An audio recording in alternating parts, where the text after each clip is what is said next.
What's going on, guys? We are back on the Pizza Podcast. We got our really great friend, Miriam, who has become somewhat of a big deal in the pizza industry. She was featured in an amazing Munchies video that got like millions and millions of views when she was making pizza out of her house during the pandemic, feeding her neighbors. And now she's been doing pop-ups all around the city. Miriam worked for Scott Wiener for Scott's Pizza Tours, right? Yeah, 8 years. 8 years doing pizza tours. And now you're planning on opening a place, obviously, and you were working out at number 7 for a little while, Yep. and now you're doing pop-ups. I am, quote unquote, spreading the cheese, the sauce, and the crust all across 5 boroughs. Wow. Yeah. Wow. When's your next pop-up going on? Next pop-up is this coming Saturday at a brewery in Williamsburg called Talea. Talea Brewery, huh? Yes. They make like beer or something? Oh, yeah. They do a nice mix of sours and IPAs. So for me, I went there yesterday to scope out the scene, and they gave me a flight of sours, and I just got down on one knee and said, just take my pizza slicer, I'm in. That's awesome. That's awesome. Yeah, I gotta start drinking more of these sour beers. They're like kind of right up my alley. Woo, yeah. I'm very basic when it comes to my beer consumption. I Yeah. usually go to a bar and like get like a Bud Light. Yeah, so the trick is I'm doing 3 pizzas on the menu for them, and one will be a pie inspired by them. So I think, like I was mentioned earlier, I think I want to go peachy with them and just You do do something. peaches? Yeah, I think it's fun to always put a pizza on the menu that's outside of your comfort zone. That's one of the things I learned from Chef Tyler at number 7 was just how to do some really weird, wacky, unexpected stuff. Although I learned the only thing I want to put on pizza ever again is smoked ricotta trout. Smoked ricotta. Regatta. I don't know. I'm from Trout? Ohio. I don't know. Yeah. Like every person is like, I don't Trout? know about that. I was like, yeah, and I'm like, What do you dude, mean you're- trout? He had me put trout on a pizza, and I fought him on it, and then I was like, you know what? Fine. Normally, what you want to put on the pizza, and what I want to put on the pizza, we'll put it together. And the trout was like, and I did it like literally the size of like a pea. That way, it was like minimal. Like every Right. person that tried it, and when I told them what it was, they're like, no. No. But when they ate it, they're like, you know what? It actually wasn't that bad. Was it like a trout mousse or some shit like that? Yeah, oh, it like was. you wouldn't, it's just like you got the smokiness of it. Like I mean, I forgive me, I am a Jewish girl from Ohio, and I do not like bagels and lox, so Right. you'll never catch me putting lox on there unless maybe I can find a way to do it that I'll like it. It's possible. Yeah. Yeah, well, yeah, for sure. There's like, I think I've seen somebody do that. Like they put like an everything bagel kind of spice on a pizza. Oh, really? Yeah, you never seen that before? No, I mean, if you ask me what an everything pizza would be, it's like, let's just take every single ingredient in the po' boy and just throw it on there. And just throw everything Yeah, and on just there. watch them try and eat it with just no forks, no knives, just go for it. You gotta Yeah. open face that and just like push it off the plate. Push it off your thing. Yeah. So tell me about, so you grew up in Ohio. What was that like? That's also, but for those who don't know, Ohio has the most pizzerias per capita in Really? the United States. Facts of life. Oh my God. Yeah. You take the good, you take the bad, you put them together. What do you have? The facts of life. Sorry. That's it. Yeah. What was it like? So it's interesting. I grew up on Tavern style pizza. So we had 2 go-to spots: Miriam's Pizza or generally Little Caesars, because my dad got a good deal on the pizza. It was like feeding a family of 6, the cheap pizza. But if we were good, we got to go to Miriam's. And I'm the 4th child and the baby, and all of my siblings would take all the outer edge pieces because they're cut into little squares. Oh, so it's a big one, like kind of like that Tavern Chicago style, where it's kind of a big pie, like 16 no, it's just inch. It's just a regular round pie. You know, they cut Right, it in but small, they cut medium, it into large, squares. into little squares. Yeah. Yeah. And so like the best pieces of the Tavern style pie are all the outer edges because they're the most crisp. So got being it. the youngest kid, I always got stuck with the soggy squares in the middle, and it's just like, this is just, I mean, and you don't have tip sag at all with a Tavern style pie. And where was this in Ohio? I believe there are 6 locations, but this is in Dayton, Ohio. Okay, dated. Yeah, because there's like the whole pizza wars you have in Dayton, where you had like, I believe Casanos and Marians were owned by the same family, and the 2 brothers went off, and so we all know Chris Casano from Pizza Expo. So Yes. I used to be the crazy person that every day would go to the Pepsi booth and get my root beer, and then I go plop down in front of the Casano's booth, and they'd have the dough, the dough. They sell they have the whole frozen dough program, but Chris would also bring in their pies to bake on site. So I would just sit there and I'd eat my hometown pizza all day long. And I'm like, you all can go to the golden curtains in the back, the golden wall where all the Neapolitan pizza being found. Right. I'd go right to the Ohio booth. Ooh, I didn't even, you see, I'm not even familiar with this. I got to check out this Casano thing. Yeah. I've never heard of this. Yeah. So they have like they have a shop in Ohio and Dayton, but they have some Casano, it's like Casanos and Marions are like, it's like you either like one or the other. And for me, I'm like, I love Marion's, but like, I can get Casano's fresh if I go to the Pizza Expo. So like, they both taste very different, but one really interesting thing about Marion's, and I didn't realize this until I went through my photos again, because when I started working with Scott, I would go into pizzerias and I quote unquote case the joint. Right. Look at the ovens, look at the garbage cans, look at who's baking it, look at people eating it, just to like really like take it all in.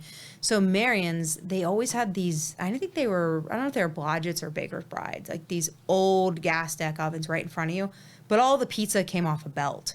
Because you have like 15-year-old kids making the pizza. Yeah. Everything's like idiot proof. So like, everything, they use a dough press, they sauce it and they top it, and then they just put it on a rack. Oh yeah, there you go. Ranked number 1 in the nation of independent pizza restaurants by Pizza Today magazine. 2013, 14, 16, 17, and 18. Yeah, 2 words, road trip. Road trip. So they also serve submarine sandwiches, and Mike sells potato chips. But yeah, I mean, I think they were one of the top independent pizzerias. Yeah, it says right there. Yeah, that's what it says. It says ranked number 1. But so what's really cool, fact check that. Here's the coolest thing about this pizzeria is that when you walk in, on request, you can ask them to bake your pizza in the original ovens from the 60s. Oh, really? Yeah. So the fastest way to piss my dad off is to order the pizza out of the ovens, because there's a big difference between baking your pie on a belt versus in a deck oven. Sure. So my dad was just like, why is this, why is it not consistently crunchy? Why didn't it melt the way? And I'm like, Dad, you're having it the way they did it in the 60s, which is the coolest thing. So, I mean, it's one of those things, like, I feel like that's like getting the prize out of a cereal box. When you discover that little cool thing they do, it's amazing. Oh, yeah. Look at this. They also, get this, crazy again, they use Stanislaw and Grande, and they're 2 ingredients I use in my own pizza. Yeah. And part of the reason I use those ingredients, not just because I love them, but because it pays homage to my hometown and my hometown favorite pies. I feel like every great pizzeria I've ever been to, like, uses Stanislaus and Grande cheese. Like, growing up in New York, like, we actually had this weird time in New York pizza where everybody started like half and halving it. So like they would like use half Grande, but then like to save money, they would like buy like the cheapest cheese that they could. Yeah, every pizzeria that like almost every single one that I worked at like growing up like did that. Where you would like you'd put 1 block of the cheap one block of the Grande, and then the part skim thing too came in, which I never really understood that. I'm still trying to figure out why you would make cheese part skim. Like, blend the part skim. Yeah, like what are you really doing there? Does that mean like you're like, because how do they make skim milk? They like take out fat. It's Jenny Craig cheese. I mean, when I would do the tours or when I talk about pizza, I'm like, or making pizza more, like, what do you use, whole milk or part skim? I go, well, if you're gonna make pizza at home, I was like, go for the full fat, go for the whole milk, because nobody wants Jenny Craig cheese on their pizza. However, I will say I put 6 cheeses on my New York style pie. Okay. Inspired by Adam Kubin. I have my own blend. There's one secret cheese in there. I won't tell anybody what it is, but I will say I do have a blend of the whole milk and part skim, but I do not use the pre-shredded. I buy the full loaves and I shred them myself, because I think there's a big difference in the consistency and the way that it melts versus the pre-shredded. Now they say there's no anti-caking agent on it, but it's different. Right. And I don't like the layer of oil that comes on when you use the pre-shredded. So I go the difficult route, but I think that sort of embodies what I'm doing with my own pizza, is that, it's like mixing small batch and the attention to detail. And those are the things that make a big difference. So, sure, they might be using, and I think the cheese they use, by the way, is like, you can't buy it here in New York, but it's little tiny cube cheese, like the tiniest little cubes. Oh yeah, I've seen grande Yeah, you cheese can't that's get it like here. that. And I'm like, you can't get it? Ace won't sell it to me. Oh, well, that's Ace. right, let's talk to Grande. Somebody's got it. Somebody's got it. We got to call up the Grande rep. But if you want to make like a tavern style pie, because I mean, think about it. It's the way, you know, prior to the 60s, we talk about like, you know, as we'll go into the pizza tour thing for a moment where you're like, well, Hobart introduced the industrial cheese shredder in 64. Okay. So how were they preparing cheese prior to that? Well, they weren't using industrial cheese shredder. They were cutting it by hand and they were cubing it. So that's why we go into like, how is the cheese prepared and put on the pizza? And I think about these guys that they're still using that type of cheese. And I'm like, is it more expensive to put that kind of cheese on there? I don't know. But I know like it's just the way that it browns on there. If it didn't have the part skim, I don't think it would brown quite that well. Wait. Back up a second. About the You're Hobart saying, yeah. Are you talking about the attachment The or attachment. like, okay, Yeah, all right. the attachment, which made it easier. There had to be like Oh, they had the a handheld cheese things. shredder. Yeah, but I mean, have you ever creeped out and looked like I kind of get a little creepy and I like, you know, again, I go into pizzerias and I case the joint. But have you ever just gone into John's and sat in one of the booths so that you can see into the kitchen and just watch the guys do their prep work?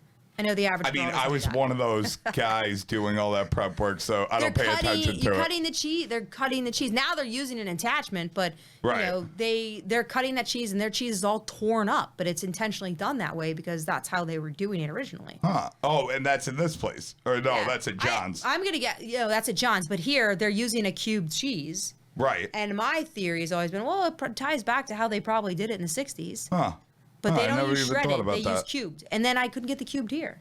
Yeah, I know the cheese grater. There was I know this from Bari, right? Like Yeah. the equipment thing. So Frank Bari, his real name's not Bari, but Frank's the old man. His father supposedly was like, I don't think this is 100% true, but like they have like an old Italian newspaper that says this was like the first Italian American millionaire in America, and he became a millionaire from inventing the electric cheese grater, and he would Whoa. lease it to all the pork stores and Yeah. Italian specialty cheese shops, but I think it was for hard cheeses, so Okay. I don't know. Yeah, Maybe we need to do a podcast that revolves around myth busting. Yeah. We Like should the definitely gas myth deck bust oven all and this the stuff. time that came about, the carousel deck ovens. Well, all I've done the- a lot of research on that recently, and yeah, it seems that like Frank Mastro invented it somewhere in like the 1930s, 37, 35. I don't know. Yeah, well, I've the heard. timing sounds about right. Yeah, something like that.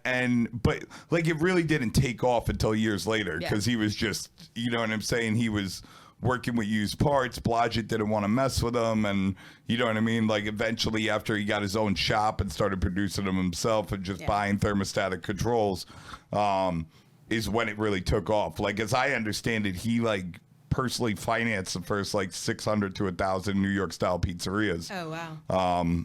After the second diaspora of like Italians coming over here. I remember when I first started doing the tours, we used to go to Pizza Box, and that like had this, like in pizza, it was so historically significant because as I recall, it was the last freestanding slice shop of that era that was one of the first to serve slices. Like slices of pizza, yeah. And so when that place went under, it was a very sad day. I know for Scott. I mean, he's probably, like, oh, that's the end of a legacy. Right. But I mean, I guess if you really retrace it, and I'm not quite the historian like Scott is, but I love to tie in these different elements of history when I talk about pizza because it helps you relate and connect with people about pizza.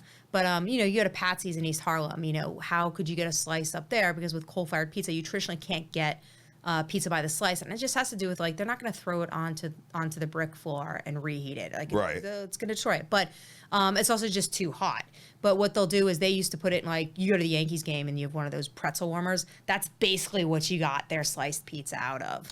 Well, that's just a you warm bring slice up of something pizza. interesting. I've been thinking about for a while, and like I haven't gotten in and like tested these theories out or like seen what it is. But like, they say like the coal oven pizzerias cook their pizza at like a ridiculously high temperature. It's not that hot though. I know that's what You're like it maybe can't be like that hot. 600 or 700 degrees. So you know what? This is a good point. So maybe the reason they don't want to put a slice in there is they just don't want the oil and all the junk to the oil and the cheese and the sauce just to leak onto just ooze on onto the bricks. Right, like that's gotta be the only reason. When you go can to like reheat it. Lombardi's or Patsy's, as crispy as that pizza is, there's no way that they could be cooking You it could like put it on a more than. screen. You could easily put that on a screen. But oh no, obviously Wait, they I'm do just use a screen. Lombardi's I'm did. just saying like Lombardi's and Patsy's and what Arturo's and John's and Arturo's. Totono's. Like they can't be cooking at like 800 degrees because the pizza would come out like looking like Neapolitan. It would never be crispy. It's definitely like I think closer to like the 600-700 degree range, but it's like on average it's like a 4-minute bake. Really? It's that quick? 4 to 6, depending upon the size and the toppings. Okay. So like Arturo's though, I mean, there's no other coal-fired pizza that's quite like that. Right. That place, wow! You want to talk about magical pizzerias in New York City? Yeah, nobody really talks about Arturo's. They've always, been on the. It's one of those places like it's a local spot. You don't catch tourists in there, and when you do go in there, like pre-COVID, and you went in there, it would be shoulder to shoulder, right, packed. And I'm like, and I love that you have like all of Arturo's artwork everywhere, and I love that his son and his daughter Scott and Lisa are still running the place, and it's always the same guys, but like. There's just something magical about that spot. And I always tell people, I'm like, if you want a really good date spot, if you really like the person you're dating, take him there to seal the deal. Like, that's the spot. And I think that with, like, pizza in New York, it's not necessarily about being, quote, unquote, the best pizza. But I think it's a number of factors that go into making it not just great pizza, but a great experience. Yeah. And Arturo's is one of those places where it's a coal-fired pizza that they have fresh black pepper and oil added to it, which you're not going to find at any of the other coal-fired pizzerias. Okay. Like John's, you're tasting like more of a bread flavor. Same thing, with Lombardi's, like it was more bread flavor. But I don't even know what Lombardi's is like because they're no longer. They are in the space. If I recall, they moved into the space next door. They lost their lease.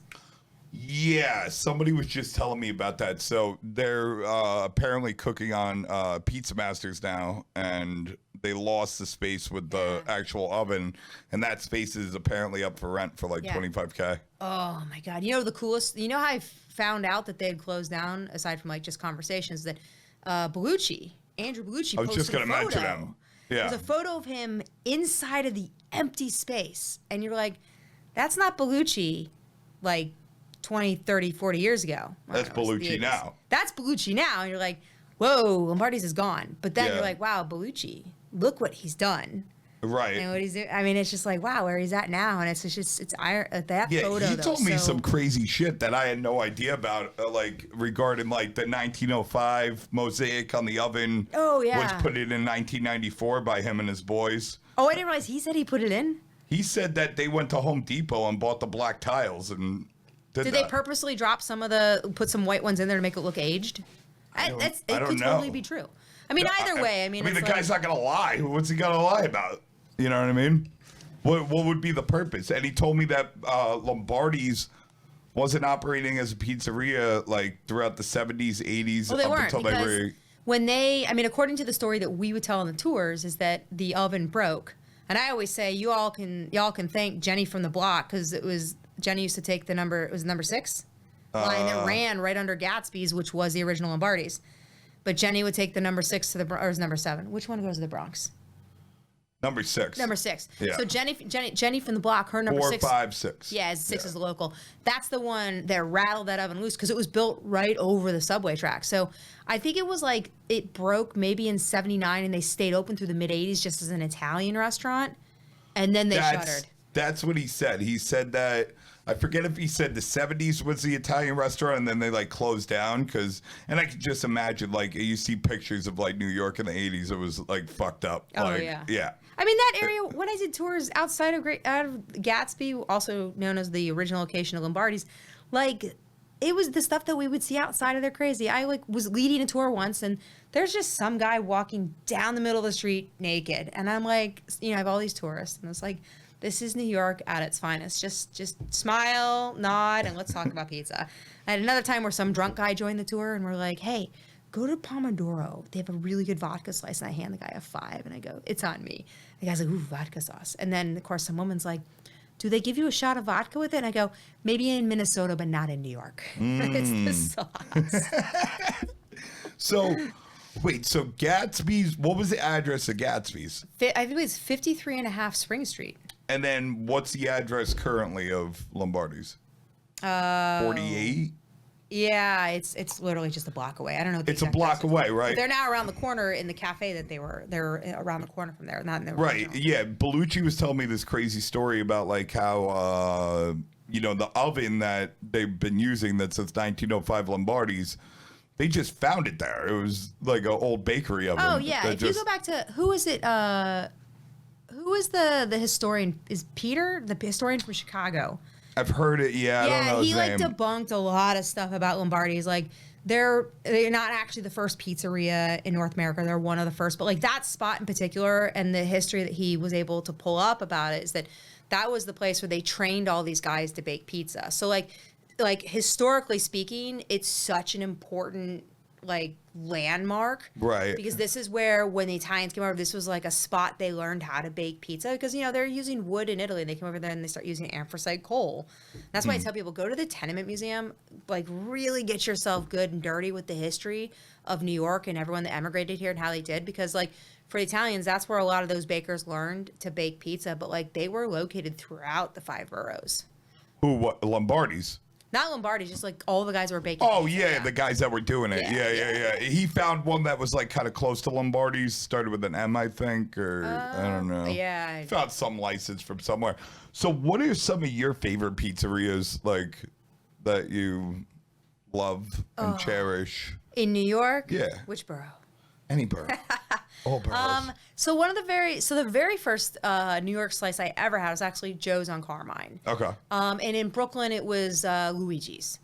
So Yeah, love those are two Luigi's. slices that I hold close to my heart, and they're totally different because you go to Luigi's, it's like if you were to put a slice of pizza on a poster and say this is New York style, that is what I feel that slice of cheese pizza represents. And they've been there since '73. Gio's father. It was his pizzeria. Now Gio runs it. He's got a son, Luigi, now, and Luigi's probably going to grow up and to be a phenomenal pizza baker just like his father. But Gio is one of those people that he believes in using the very best ingredients to create a really, really great slice of pizza. And the cost of his pizza has been the same probably for like 15 years. But it was, I started going there, I guess, 18 years ago now. And I don't go in there every single week or every single month. It's one of those places that's special to me because when I do go there, I'm going to expect to be there for at least 3 hours, just shooting the shit with Gio, because he's such a great guy. But a lot to learn. But one of the coolest things about that pizzeria is, and I'm a former designer, I'm still a designer, but like his pizza boxes are all misprints because they're like a fraction of the price. So he has all these different ways. Really? Yeah. And like, why does he use a half sheet of wax paper? Because it's cheaper than the full sheet. Why does he use Wetzel's Pretzels cups or Pizza Hut in Spanish cups? Misprints. So like all of his stuff, he finds the cheapest way to get it because he takes that money and puts it into the quality of the ingredients of his pizza. But it's like one of those things, like that pizzeria, you walk it, you have to go and get a slice from there. You can't just order a pie and have it delivered. It's not going to be what you think it is. Right. Yeah. So I think like I always tell New Yorkers, that pizzeria is a place that somebody has to tell you to go into. Otherwise, you'd never walk in. What kind of ingredients that you use that sets them apart? Well, first of all, it's all the love he puts into making his dough. Yeah. But he's using he swears by Italian tomatoes. Okay. And he won't tell you where he gets them from or whose they are. Right. And I believe for cheese, I'm not sure. I'm pretty sure he's using Grande. And then, it's old family recipe for his rounds. And then his Sicilian, he's got your traditional Sicilian. He's got your traditional grandma. And I love that, like, when you walk in there, you can distinctly tell which is which. Because, like, people kind of like, oh, what's grandma? Or is it Sicilian? But, like, there, you can definitely tell the difference between it because the Sicilian's going to be a par bake. And the grandma, he's going to bake it in the pan. It's going to be all baked at the same time. Right. But, he's got a fresh mozz. And then for his Sicilian, distinctly a different sauce. Because, like, he'll be like, listen, in New York, you have one sauce for your rounds. You have one sauce for your Sicilian. And this is how it is. It's how it's supposed to be. It's how my father taught me. Yeah, no, that makes perfect sense. I mean, especially considering the fact that, the grandfather of the New York Sicilian and the Detroit style pizza is Ficcione, which traditionally always has a cooked sauce on it. Yeah. And, New York style was definitely, or New York Sicilian style was definitely brought over by, the one or the many of like Sicilian immigrants that ended up opening these slice shops, because it wasn't like it was just Neapolitans. It was guys from Calabria, guys from Puglia, guys from Bari, guys from Naples, who were like literally coming from dirt after World War II. And like, it's like, what do you want to do? You want to go into construction? You want to work on the docks? Yeah. You want to open a pizzeria? Like, you want to open a bakery? Like, kind of like pick one. But yeah, I think my wife's picture is somewhere on the wall of Luigi's. Probably. Yeah. He has one. He's got. She always talks about him. Like, she used to hang out with him all the time. Oh, when yeah. I mean, like she I said, originally lived in New York. Yeah, he's somebody you should. I feel that anyone who really loves pizza, that should be. That pizzeria should be at the top of the list of places to go visit. And I know there are all these other places that we talk about. They're like, oh, this is the must-have. But like that one, I feel like that's the pizzeria that really embodies what defines New York style pizza. And the other thing is, like, he's probably one of the most generous people I've met. I can't tell you how many hundreds of dollars of pizza he gives away, or worth of pizza, just to help people out. Like if somebody can't afford a slice, just automatically like just take it. So he's an incredibly generous, kind person. Yeah, and he really knows his stuff. I mean, You mentioned Joe's. Do you find like a difference between the different locations? Oh my God. There is, right? Yeah. So I've never been into the one where the brawl broke out, but I heard it was Bedford Avenue. Yeah, I heard that somebody tried to put pineapple on pizza, and I'm like, well, yeah, I would have fought for the right to put pineapple on pizza. Just kidding. So that that location used to be like one of there used to be this guy Rocco in Williamsburg. He was like one of the fucking like wise guys. He was like this big juiced out like crazy dude. Yeah, who had like all these bars, and like that was one of his bars back in the day. Yeah. So my go-to, and it's funny, I'm so specific about it. I like Joe's on Carmine, but only between the hours of 10 and 5. I say that to people all the fucking time. Yes. I'm like, give me a bump. You have to go there when it's not busy. Yep. Like, it's you a can't completely go different nighttime. pizza. Different guys, different pizza. Yeah, I mean, like, they're square, they're Sicilian, and it's funny because, like, we would, one of the things we talk about on tours is, like, how can you properly case the pizzeria to know which slice to get? Like, what's the it slice? And then generally it's like, well, whatever's closest to the register is probably what's been sitting the longest. So if you go into Joe's, it's the fresh mutz slice that's sitting there, because I don't know, am I going to want a reheat of a fresh mutz slice? It's going to taste kind of dry. But the cheese, and the Sicilian, those go the fastest. The Sicilian is the fastest moving out of there. Right. And that's the one that's closest to the oven. They literally cut it, put it, and it's like boom, boom, boom, gone. So I would always be like, I double fist it or double square it, whatever you want to call it. I'd go in and be like, oh, there's a tray, give me 2. I don't care if I'm going to eat it the next day, just give it to me. Right. But I always love to get the square, and just I always like when it came to the wedge, it had to be fresh out of the oven. But those guys that crew makes it so differently, and that's why I say, like, how do you define good pizza? The quality of the ingredients and the pizza baker. Every pizza baker makes pizza differently. Sure. That's one of the beautiful things about it. But like that spot I love, and it's also that's a really good spot for people watching. I mean, I don't know, maybe it's just like you could sit in Father Demo Square and you watch all the tourists. Like, they get really excited to go in. They're like, I just got the pizza that Spider-Man used to deliver. And then they walk out and they sit and they all have their box, and it drives me nuts because I'm like, y'all got a box for like 2 slices. Just take 2 plates. And I'm like, if they charge all those people $1 for the box, they'd make so much more money, or we'd waste a whole lot less boxes. But it's just so much fun to watch all these people sitting in the park and just to see how happy they are to be eating pizza. Oh yeah.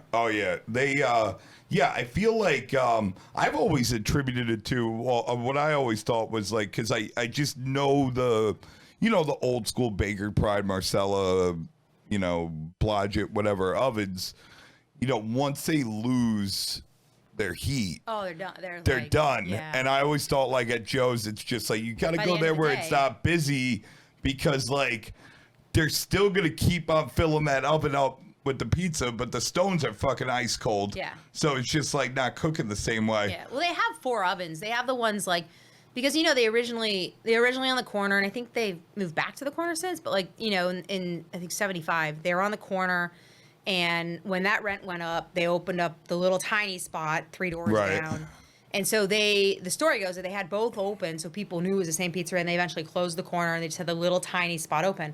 But they're all 4 of those ovens are there, so they use like 2 sets of the ovens for all their delivery, or they use 1 set of the ovens for the delivery, and the other set was for like reheats and what they were cooking from the shop. So, but still, but by the end of the 4 day, ovens- they lose their heat. They lose No, it. 4 ovens for the amount of pizza that those guys sell is not enough. Like, But they're it's- doing it. I mean, no, it's they like- do it. No, for sure. But I mean, I definitely think that's why it's different. I've heard. Have you ever been to the one on 14th? Not really. Yes, I have. You know what? It's like none of them are the same. Yeah. I mean, I tell They're all people, I'm a like, little different. I'll go Carmine, Times Square, Tribeca, and even though I haven't eaten Williamsburg, and then 14th, just because every time I've had 14th, I've just been disappointed. Really? It's just not the same. Okay. It's just Okay. that, it's like, 14th Street, I think it's a tough place. I mean, I think my go-to spot on 14th, it used to be Artichoke. Okay. But like other than that, it's like I'm so particular. Like I went on a date once, and my date's like, we're going to a black tie event in the West Village, like meatpacking. Right. Where do you want to go? I was like, oh, we had a Joe's on Carmine, but before 5 o'clock. And my date was like, you want pizza? I was like, can I get a square and a wedge and a root beer? But I kid you not, and I literally went in a dress. Wait, what is this you're saying wedge? What is a wedge? I don't know. What do you call it? What do you call it? Just a New York slice. You just call it a slice? You call it a wedge? I don't know where I picked that up. Maybe I don't know. I've been calling it a wedge lately. I'm like, I don't know. Maybe it's because I've been teaching a lot about pizza. It's I a talked to round some- pie. A round pie. It's a fine. round pie. But Or what a do you- triangle slice. So you just say a slice. You say triangle slice, though. I don't say triangle slice. No, I say, What do you say? a round slice. A round slice. So you say, I'm going to go in and get a round slice and a square? Yeah. Why can't you say, I'm going to get a wedge and a square? I mean, that sounds crazy. That sounds like something does, out of but does- Ohio. That sounds like something like our producer Brady in Milwaukee would say. Like he was like, I don't know "Oh, why we're you gonna said go We're to not a that pizza weird in shop and Milwaukee. get, like a wedge." I mean, I think I picked it up in the pandemic. Somebody must have said something to me on my live at 5 and just start calling it a wedge. Try to think of what wedge makes. It makes me think of a salad. It's like It Well, makes me like think what- of cheese, like a wedge yeah, of cheese. yeah, wedge of cheese. Ah, I guess. Yeah. So we don't call pizza wedges in Wisconsin. yeah, We but don't it call it sounds like wedges in something you Ohio. would do. I don't know. If whoever's listening, whoever got me started on that, please raise your slicer and let me know. So, what are some of the other? You said Joe's. You said I know you used to do pizza tours. Like, Yeah. name some other fucking crazy spots. Let's educate. We've never done this before. We've never really educated people on like New York style pizza, and I feel like it's something we have to do like a Yeah. little bit because there's like. I mean, you go to Pizza Expo, New York and New Jersey and Connecticut are not really well represented. You know what I mean? Yeah, well, I mean, New Jersey.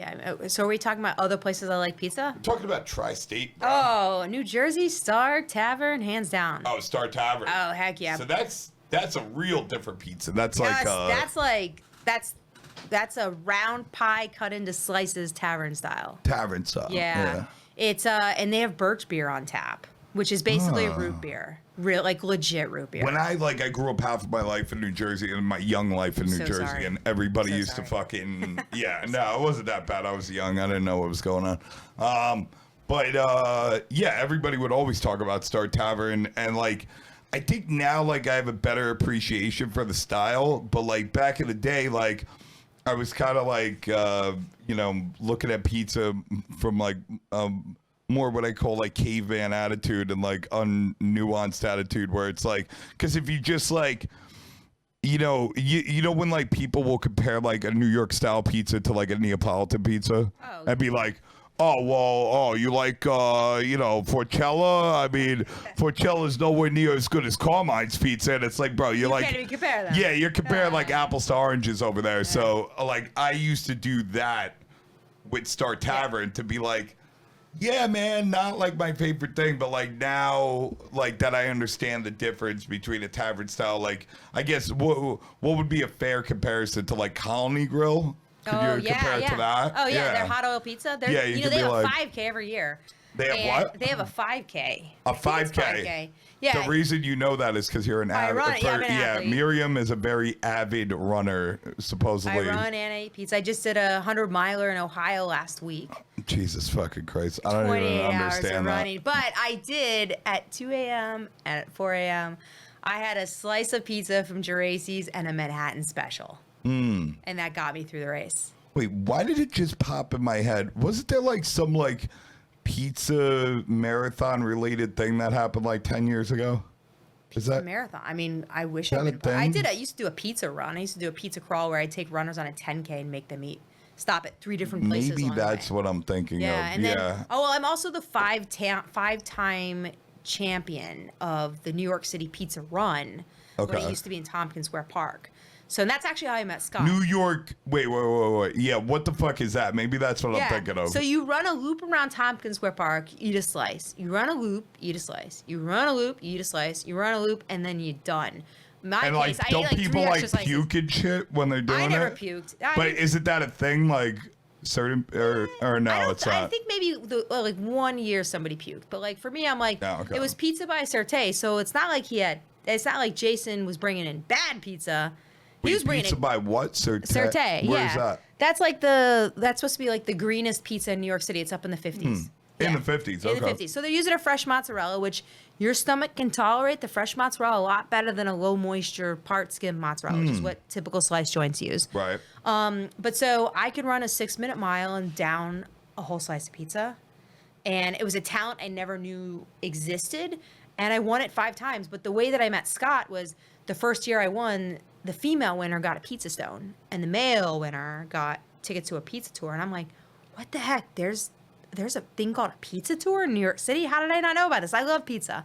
So I came back the second year, won it, got my tickets to the tour, but at the same time I became a freelance art director, and Scott was looking for somebody to start helping him with the pizza tours. Right. And I met with him. It was at John's on Bleecker. We had a pizza and some meatballs, and it was like love at first slice. Like he was just like, I think you'd be great at this. You don't know a lot about pizza, but you know what good pizza is. Because I used to say to people, I'm like, why wait in line for pizza at John's and you go to Keste? But it's kind of like what you just said. I didn't understand the difference between Neapolitan pizza and old school New York style coal-fired pizza. Right. And it's night and day. There's no comparison aside from the fact they're definitely first cousins. Yeah. But yeah, the New York City pizza run, that's how and I'm now retired. It's a lot of pressure. Don't do it anymore. But that is how I got into the culture of pizza in New York City. That's kind of like, I mean, the area you were just describing with like Joe's, John's, Cat Stayed, I mean, recently closed over there, but they were there for a real long time.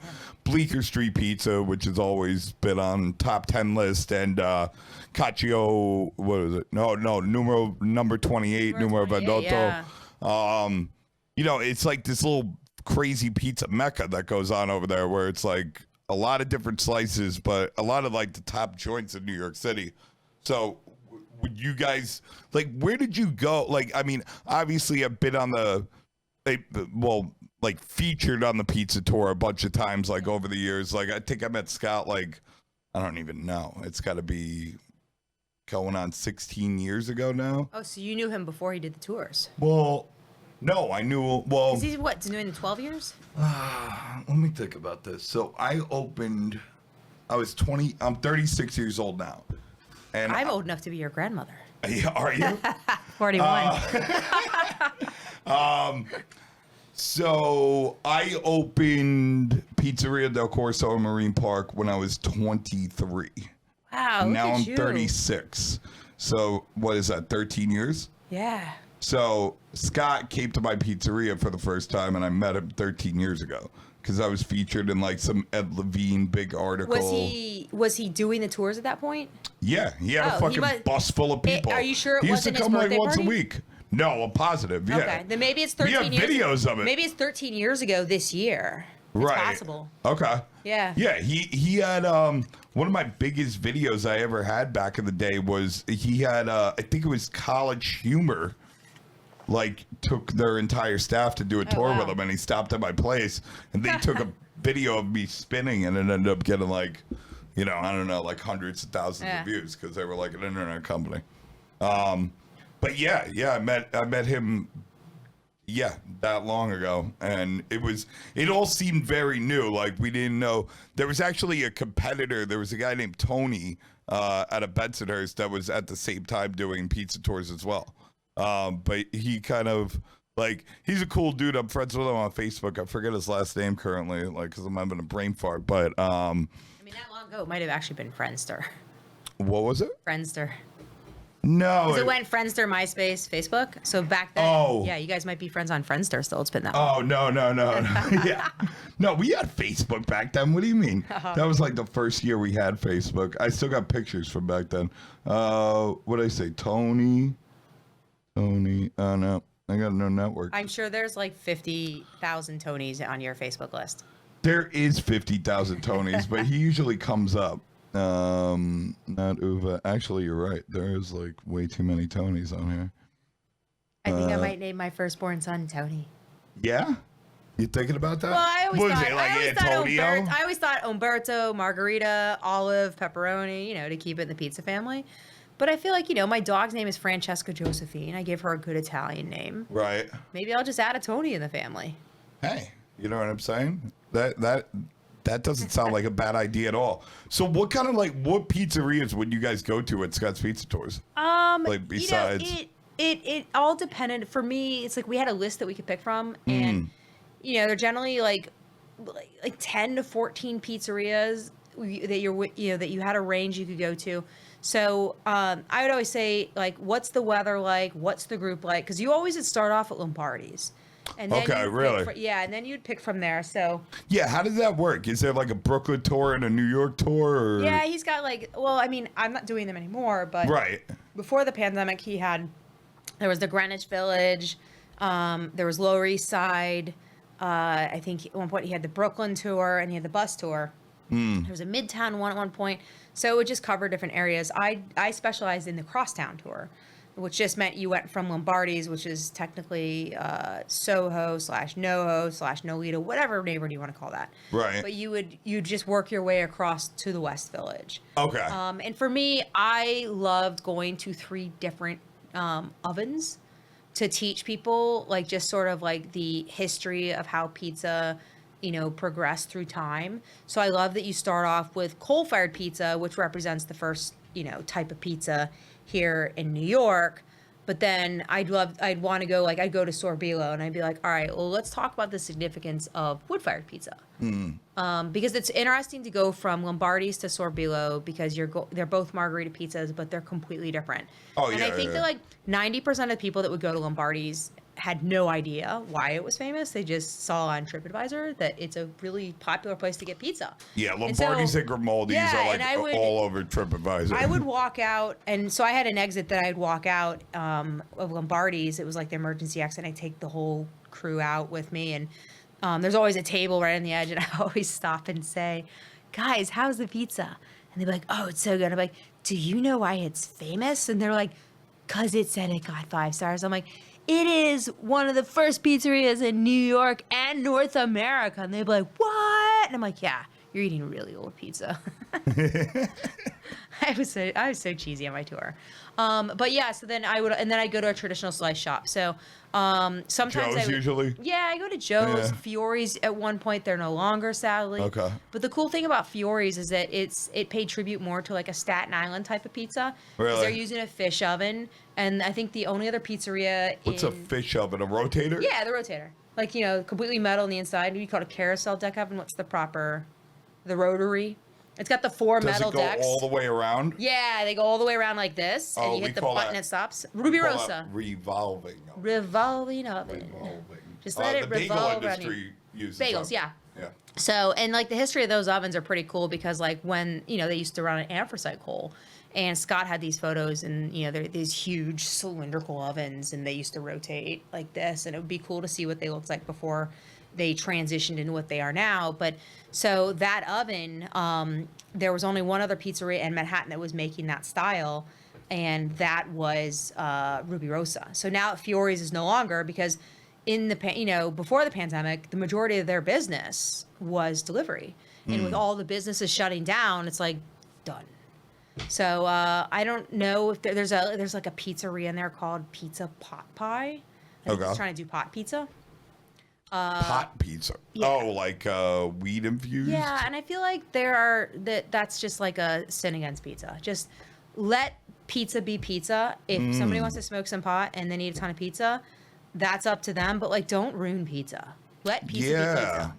Actually, yeah. There's Pizza Pusha. He does pot pizza. Yeah. I mean, Well, during the pandemic, I think it's the best thing ever. I had it's all you.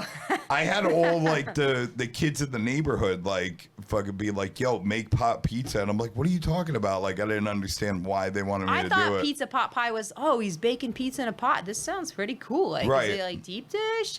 And then they're like, no, and I'm like, oh, yeah. But I mean, for me, I mourn the loss of Fiore's because. For me, that was it was such a fun pizzeria, and also it was a special pizzeria because that one was opened. Yeah, I don't remember Fury's. What was this? I believe it was Mike Fiore was a firefighter, and his friend Steve opened up a pizzeria to pay homage to his buddy Mike, who was a firefighter who passed away during 9/11. Okay. And it was a really clean, beautiful space, and he just made a really. I always called it. Where was it exactly? Bleecker and Sullivan. Oh wait, you know what? Yeah, Bleecker. Oh, I do know it. I do remember it. Yeah, it was all white and red, and it had the Subway token for the logo. Yeah. You could get two slices and a 40 for $10. There was the best another deal. old school slice joint right next to there. I forget what it was called. Pizza Box was across the street. Pizza Box. Yeah. So Yeah, that used to be my stopping grounds. I used to hang out on and then you McDougal got all the Percy's time. down there, which is like the cheapest, best quality dollar slice in New York City. Oh, now I'm making the connect. Oh, cause that was Pizza Box. Yeah, I used to. Yeah. I worked there for like a little while, way back in the day, and I knew the guy, Yeah. the old man. So, that used to be in there. But yeah, I mean, so like that was one of those places that like Fiore's was great, and it's funny because I'm trying to open a pizzeria, and I just looked at a space in Brooklyn called Pretzel. It was an old pretzel factory, and the realtor took me in, and there's like a beautiful fish oven, and I'm like, and it's an old one. I'm like, oh my god, do you know the significance of this oven? And the realtor's like, no, they're gonna rip it out. I'm like, where are they putting it? I mean, I don't want to use that oven for my pizza, but there's somebody here that's gonna want that oven. Like, and it's beautiful. I didn't just like, but it's just sitting in that space, and the whole place needs to be gutted. But like, there's the oven just sitting in there. I'm like, did they bake pretzels in there? Which would make sense. Yeah. You for sure you do. But like for in that. pizza enthusiasts, like for like Scott Wiener, probably going there, like, Yeah. how can I put this in my apartment? I worked at some place way back in the day. I was probably like, I don't know, probably like 16 years old or something. That had a fish oven in like North Jersey somewhere. Yeah. And it was fun. It was good. I mean, if you're doing a style of pizza that only takes like one temperature, and you're not doing different styles, like 550 degrees all night and day. yeah, long. if you're doing like, I mean, yeah, those things could go up to like 600, I think. Yeah, and they're right? consistent because I mean, it's like Yeah. basically it's a big metal box trapping all the heat Right. and baking on metal, so it's just like you get that flat, crunchy pizza. Yep. But he used cube cheese, and that's like again we would talk about on tour, like it's just a product that's inspired of the '60s that they use the cube cheese, and you just see the dollops of cheese and the sauce is exposed, and just like it was, his pizza was great. So I'm sad, to mourn the loss of it, but the closest thing I think you're gonna find to it now is Ruby Rosa. Oh, really? Yeah. Yeah, they're like, And it's hard. You go to Ruby Rosa, you're like, oh, pasta or pizza, and I'm like, their pasta is so good. So what's going on with you now? What have you've transitioned into from pizza tour, yeah. a graphic designer / pizza tour guide Yep. to I'll just make sure it's off. I don't want to Yeah. interrupt. So yeah, don't you gotta take a break in a second, right? in 4 minutes we can keep going. In 4 minutes? Yeah. No. Let's save. Let's. You wanna, like, this is dive gonna into go this? on. I don't want to like cut it off in I 4 think we're minutes. gonna be here all night. Should we order some pizza for Yeah. for We'll delivery? get like Joe or Sal to drop some off. DiGiorno, what? Santo. Did you just say? No, Tostino we got bagels. we got Santo at Fazio's, and then we got Sal at Joe and John's. down the block. And then I'm opening a pizzeria close to here soonish, which will be fucking great. I could just like order my pizza to my house whenever the fuck I want. Because currently I can't. I'm like way too far away. Or just have someone tie it to a skateboard. I mean, Just pull they'll the rope bring down. it if I like fucking like be like, yo, I'll give you like $10 and just, I know it's out of the delivery range, but like, But you have an oven upstairs. Oh yeah, I can make pizza. Why do you whatever the need fuck I somebody want. to bring it to you? You could just like whip it out. I don't. I just, you know what I mean? Like it's, you know what the problem, like if I'm doing it every day, I'll have pizza every day. I'm sorry, did you say doughing it every day? No, yeah, I think so. I don't know, that's what I probably. heard. But if I'm, like, it's hard to keep like fucking cheese and like tomato sauce. Oh, I like, get it. Prepped if you're not like making a bunch of pies Yeah, a but day. you asked me the other night, so you bringing dough, and I'm like, am I bringing dough? Like, my dough takes 5 days to make. You think I just have dough laying around? Yeah. I had a couple frozen balls, like, for emergencies only. I mean, I wanted Still, you it's to a try the 2-day oven. process. Thanks, God, you didn't bring it because we went to go to Fortunato's to like do bread and stuff, and the oven happened to be down, and Biagio was like, "Oh, I fucking told you," they were installing like a vent, which is gonna be great. But anyway, I'm fucking rambling. We'll be right back, guys. After these messages, we'll be right back. Oh yeah. So we're back. This. We got espressos. Cheers. Solo Donnie. Salute. So now you are a pizza maker. What's am. that transition been like? How'd you tell me about that little journey that you went on? It's so funny. So the journey goes back to Scott telling me I should bake pizza to learn more about it, and me being like, nah. Yeah. And then I was dating somebody who volunteered me to bake pizza in her boss's wood-fired pizza oven up in Connecticut. And Okay. I'm like, I don't know how to do this. So I got a recipe, Right. and I just kind of winged it, and I kind of loved it. And from there, I started, trying to figure out pizza, and I was just really bad at it. And I'm like, yeah, I shouldn't bake pizza. This isn't good. And then I went through a breakup, and the way that I dealt with the breakup was I turned to trying to figure out Sicilian pizza. Okay. And truth be told, the first time I ever made Sicilian pizza, I took the dough and I kept pushing it out in the pan, like just crushing it. And then I topped it with, cheese and sauce, and thought, I was like, I'm going to get Prince Street out of this. And it was actually raw, and I threw it away. And then thankfully, Brunetti was nearby, and I saved the day with some Brunetti pizza. So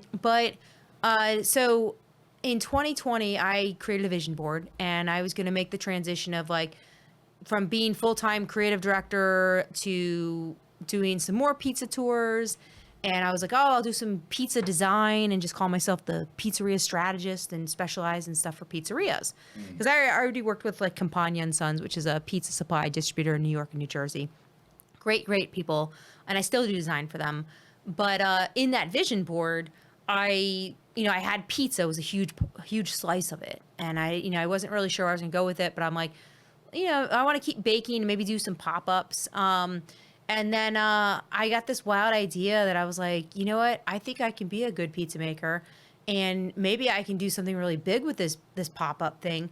So I decided to ask around town and try and get a job in some of the pizzerias I loved the most. So I went to a handful of them, and the first place, and out of all the people I asked, that when I said, hey, can I come bake pizza, was Paulie G. And he's like, well, when do you want to start? And he's like, just show up at 4:00 and ask for Chris. And I'm like, Paulie, you're not teaching me to bake pizza? Ask for Chris.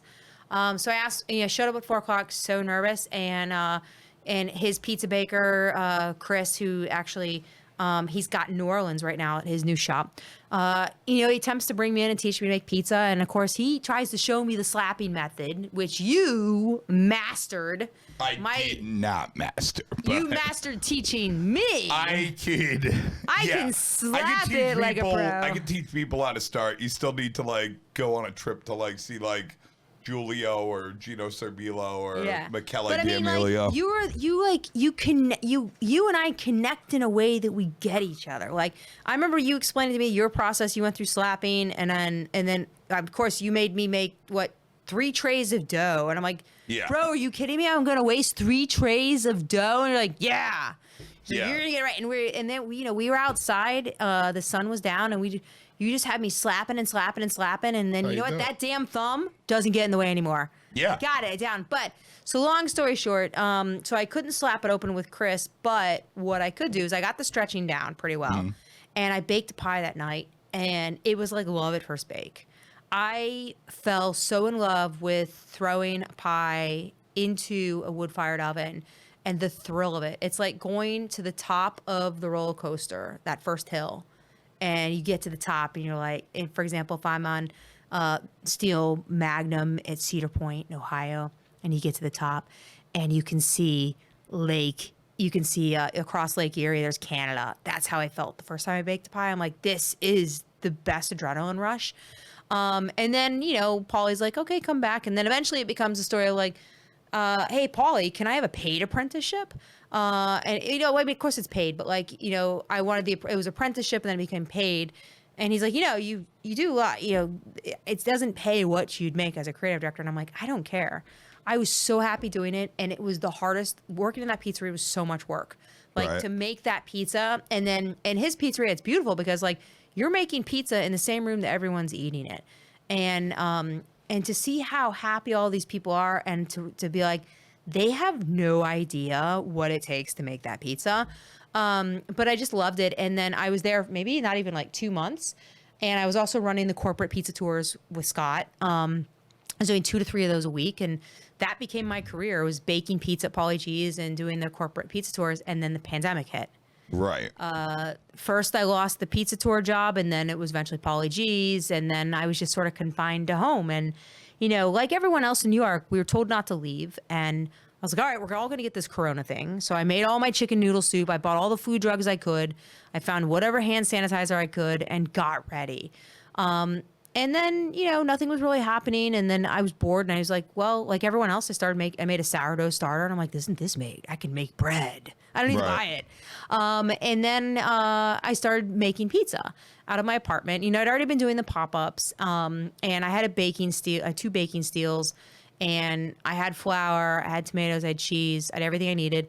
And it became this thing where I was baking too much pizza that I couldn't eat. So and my mom was like, it's making you really happy, keep baking pizza. So I put a menu up above the mailboxes and a pizza box with a note that said, hey, neighbors, we all lost our jobs. Anyone needs a free meal? Because there was an elderly woman on the first floor who couldn't leave. There was a couple families and everyone was unemployed. So I said, hey, let me bake you free pizza.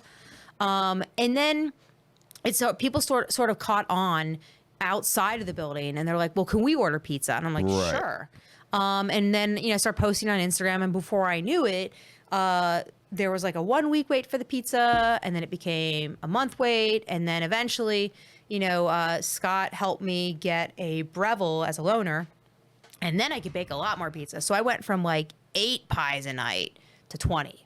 And, the owner of my building, he had an empty apartment unit or an empty unit. So I was using that refrigerator to store all my supplies. I would go to the local Key Foods and I would trade the essential workers up there pizza so that I could buy, more than my 4-pack of Galbani cheese to put on the pizza. Right. And I just stockpiled in the fridge. And so the rule with the pizza was that it was free for anyone who lost their job, anyone who was a first responder or essential worker, or anyone who may be just sad and having a tough time in life. And people were paying pies forward to help me, continue to pay for my supplies. I go around to pizzerias every Friday and gather 5 boxes at a time. And then I think it was Rob DiNapoli put me in touch with Ace Endico, which put me in touch with Russo's, which was an Italian butcher shop right by my apartment. And so they were allowing me to get stuff, to put stuff on their shipment.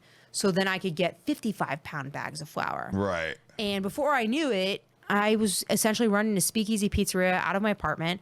And, Paulie G shut down for a short time. And then when he reopened, he had asked me to come back to bake. I was feeling very nervous about, with COVID. So I came back and I did his day prep. And I thought, how smart would it be to go learn that whole process? Because if I ever wanted to open a place, because at this point I was really loving baking pizza, and I'm like, maybe I could open a little pizzeria someday, or just keep doing these pop-ups. So, I and also just to keep myself busy and have some employment, I was going to Paulie's and doing prep 2 to 3 days a week.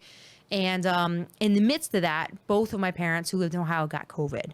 And still going back and forth doing my job. And my mom got really sick. She was in the hospital for about 5 weeks.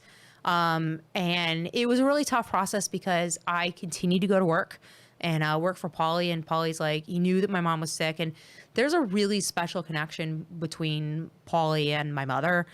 They were friends on Facebook. And we brought my mom in for her 70th birthday. And the first place she wanted to go was Polly G's. So I took her there.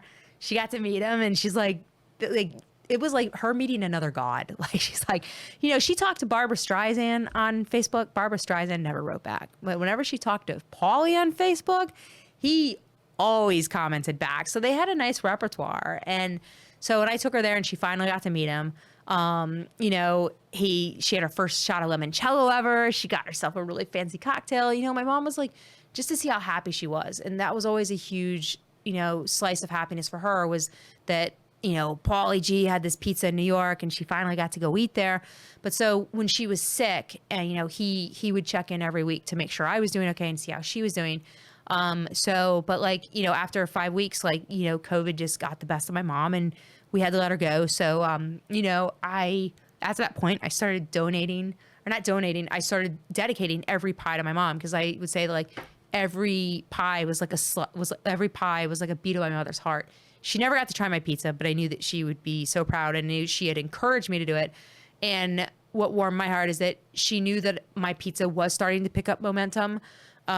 She'd gotten to read the New York Times article that was published early on, and I think she knew I was going to be going somewhere with it. But it was tough. And Vice and Munchies had also started filming a documentary about me, and they were able to capture everything that, that had gone on and to really tell my story.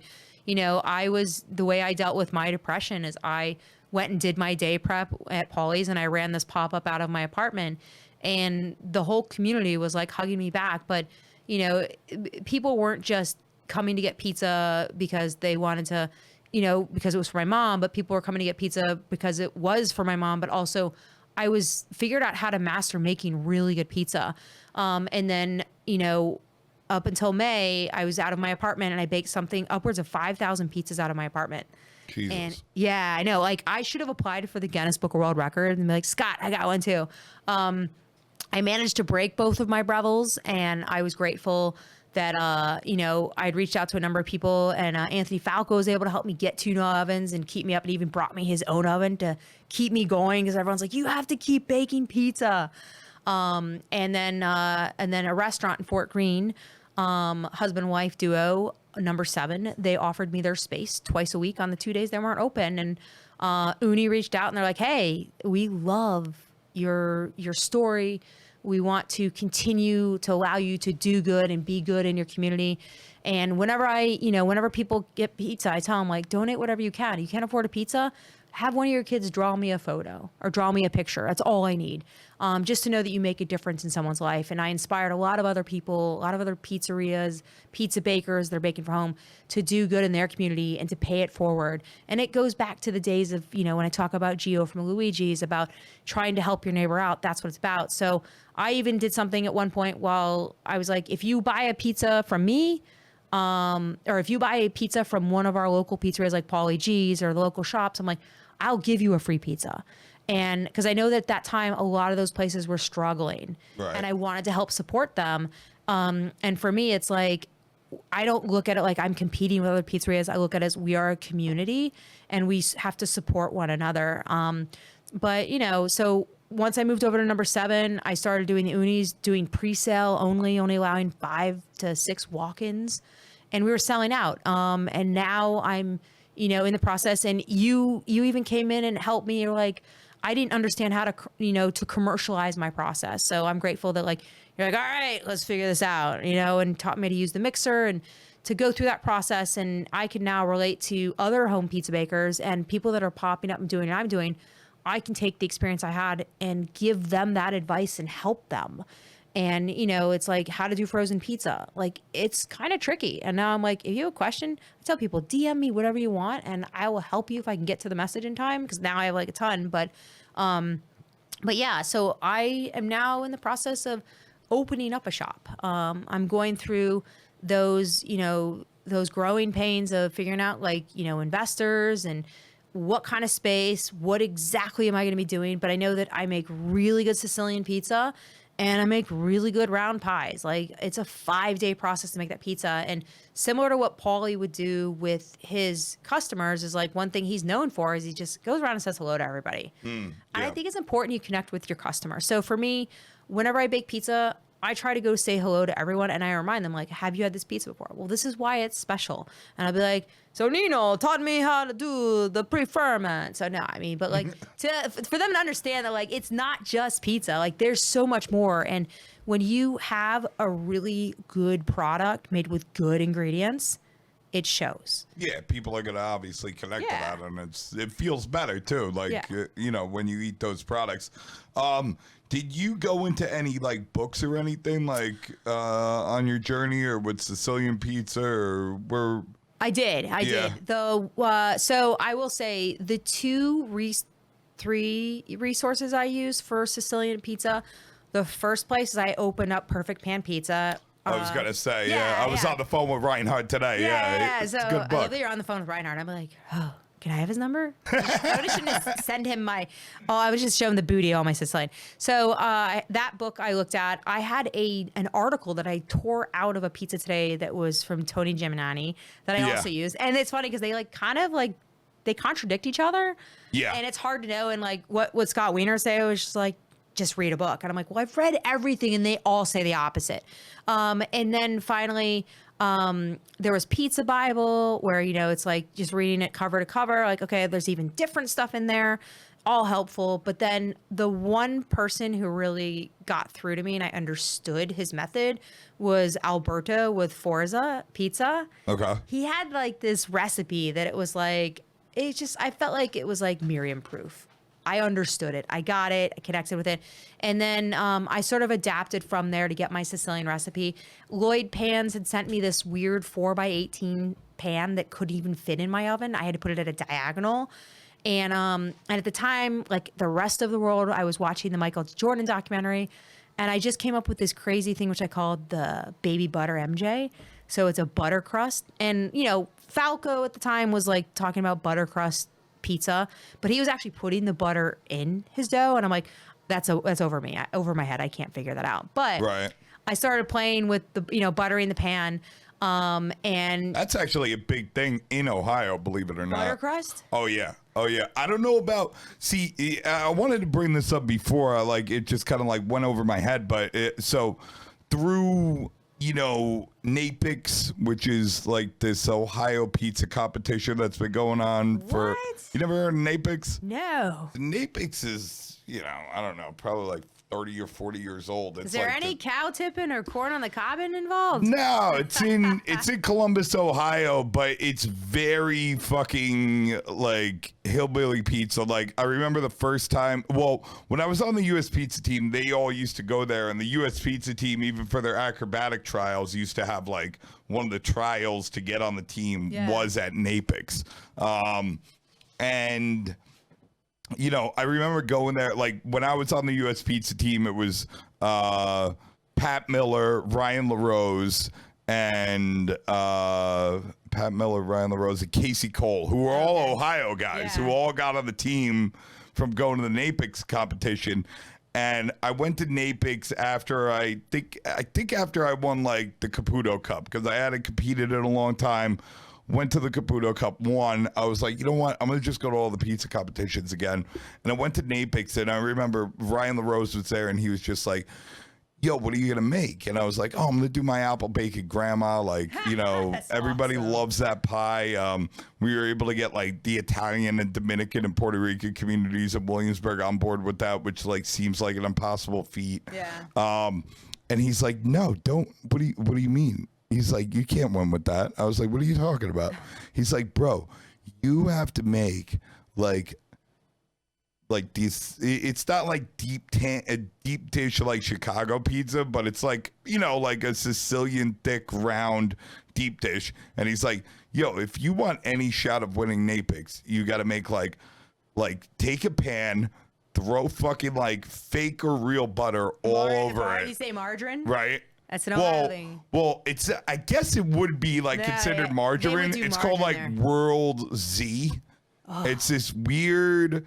It's like a margarine stuff. It's like butter flavor. You know, Oh my goodness. it looks like butter. It tastes like butter in the same way But that it's like, not butter. but it's definitely not butter. Like the same way that like artificial popcorn butter, like is it butter? So you're artificially buttering your pan. Well, I They didn't. do. I didn't, but this is what they were telling me to do. And then they were like, and then after you do that, you have to make a thick sauce of some kind, put a ton of cheese, and then you want to put pepperoni, bacon, sausage, meatballs, and some other type of like deer or moose or venison Oh sausage my on there, gosh. like to get a little fancy. And then throw more butter on top of that. Nah, I'm good. Yeah. Yeah. Well, I mean, Ohio's Was got there any like. corn? Did you add any corn at any point? Because it feels like I that needs to have some didn't. corn I on didn't do this, and I lost miserably because I did. And there. and sure enough, Ryan LaRose is right. Though. Yeah. I still have my integrity intact. Now I want to go and just fuck them up. Now I want to go and compete. Well, you're gonna have to do like something along those lines because you literally like can't win. And sure enough, like first, second, and through like 10th place were all exactly what they described, like Oh one my gosh. variation or the other. And there were guys that like what's his name? There was like guys from like the World Pizza Championship champions there that aren't from Ohio and just but know that competition yeah. and know what to do. And they were making pizzas that like otherwise they would never make because they just know like They just wanted to win. yeah, they knew the parameters in which they Yeah. had to go about winning. I mean, back when I was on the US Pizza team, like I mean, a lot of the people involved with it were from Ohio. And there was a lot of people that would like come with us to Italy and whatever because they had like this like kind of like pay to play thing where like even if you weren't a champ, like you could like give PMQ magazine like I don't know what it was, like 5 or 10 grand, and like they would give you a jacket and you would come with us to like Italy or Paris to compete. I remember there's this one guy from like I forget his name, but he was from the real boonies of Ohio. And the way that they made pizza over there was it was like a deep dish about this thick, and they only cooked it with sauce. And then when it came out, they put straight up shaved provolone all over it while it was still hot. So it like So it kind of melted, but not really melted because it never like went back in the oven. Sounds like an abomination. Yeah, it's some you know crazy what, shit. I did not grow up with pizza like that. In fact, I think the closest. That's thing why I it was ever had to interesting that you were was saying, like, Uno's. Yeah, that's why it was Bruno interesting Pizzeria. when you were saying like Yeah. you know, like you guys almost had this like tavern style pizza in Dayton, Ohio that almost sounds akin to like the Chicago thin crust that even though Chicago is so you know, intertwined with the deep dish pizza. Yeah, they go deep up there. So my stepfather's from Chicago, and he told me this like when I was like a little kid. He was like, yo, you know, everybody talks about Chicago deep dish. Like people that grow up in Chicago, like we get that on our birthdays and on special occasions, but like our weekly pizza is this like dumb thin crust round pizza Yep. that's cut into squares. Yeah, like, there's 3 distinct styles in Chicago, and a lot of people don't realize that. There's tavern style. yeah. There's deep dish, and then there's pan pizza. Because people are like, oh man, Pequod's is like the best deep dish. I'm like, well, technically, Pequod's is a pan pizza because if you look at the difference between like Malinati's and Pequod's, nothing alike aside from Okay. the thickness. Because have you eaten a Pequod's? No. I Oh haven't. man, they're caramelized. So burnt cheese. is that cast iron pan? Is that what it is? It's not in a cast iron. It's in a regular deep dish pan, but like Okay. you just don't have like the heaviness on that pizza that you do with like Malinati's or Giordano's. Right, or it's not Uno's. as thick. Well, believe it or not, like when I was growing up, like in New York and New Jersey, like you know, every pizzeria, every single one had a pan pizza that was about Yeah. this thick. Well, you know what's funny is that when I was a kid, and this is how you know, aside from my dad and the doctor eating pizza while I was born, 'cause my mom was in labor for so long. So the joke is I was popped into a pan of pizza when I was born. But my mom couldn't figure out why, like, every week I was getting a Pizza Hut pan pizza, personal pizza. So there was Book It. And if you read, I think it was like 5 or 6 books a week, you got a star for every book. And then you at the end, like when you got all your stars, you got a free personal pizza from Pizza Hut. So I was like that kid that was reading every book I could find to continue to get free pizza. Yeah. And it was good. In 1986, Pizza Hut, man, it was awesome. I mean, I 100% agree with that. Like, I grew up, like, eating Pizza Hut maybe, I don't know, 3 or 4 times a year. And it was this... You know, they were all standalone with the big roof. Yeah, the ones we used to go to. Houses, they had Simpsons arcade games in them. They had the salad bar, and it was great. Like, just as a testament to the boondocks that my wife Shaylin Brand comes from. Me at the time, like, I was working with one of my buddies, still a good friend of mine, AJ, who was producing videos for me at the time. And I was having this conversation with him. I'm like, I don't know if I'm fucking crazy or just because I was a little kid, but like Pizza Hut was like the best fucking thing ever. Yeah. When they used to have the restaurants and I used to go in. They were good. And then he's like, yo, do you remember Sizzler? And I was like, I never been to a Sizzler, but I remember the commercial. Yeah. And he was like, bro, because he grew up, I forget where AJ grew up, but like, I think it was somewhere in the Midwest, potentially. I don't know. Sorry, AJ, if you ever hear this, but I don't remember. But it might, whatever. Anyway, he was like, bro, there's no more Sizzlers. I love fucking Sizzler, blah, blah, blah, blah, blah. 3 weeks after we have this conversation, I go to El Centro, California to meet Shaylin's parents for the first time. And there's a Sizzler. They next to an original Pizza Hut with a salad bar on it. Literally next to each other. The salad bar was still there. Salad bar, all the original Holy ovens, all the original pepperoni. pans. And like they had the pans because I remember as a kid, like, you know, the pans that they had and everything like that. These were all original. Like it was like those guys, like, cause El Centro is like this, like, town 20 minutes away from the Mexican border that like time kind of forgot about. Yeah. Is there a Blockbuster there by chance too? There is not a That would be Blockbuster, something. but Shaylin just became a member to the last Blockbuster. Of course she did. There's one left. I think it's in Nebraska or something like that. There was 3. Well, there was 4 left, I think, like a year or 2 ago. And 3 of them were owned by the same guy in Alaska. Yeah. And during the pandemic, he shut all those down. And there's So just now one the left, lot, yeah. it's in like Montana somewhere. And they're like, there was the documentary just made about them. I watched it. I mean, Yeah. the funny thing is, like, because like Shaylin and I, like, we bond through many unique connections. One of them is Blockbuster. When I was 18, the only time I ever cut class is that I cut class to go get my Blockbuster membership on my 18th birthday because I could. Everyone else is like, you didn't want to buy cigarettes? I'm like, no, I just wanted my Blockbuster membership.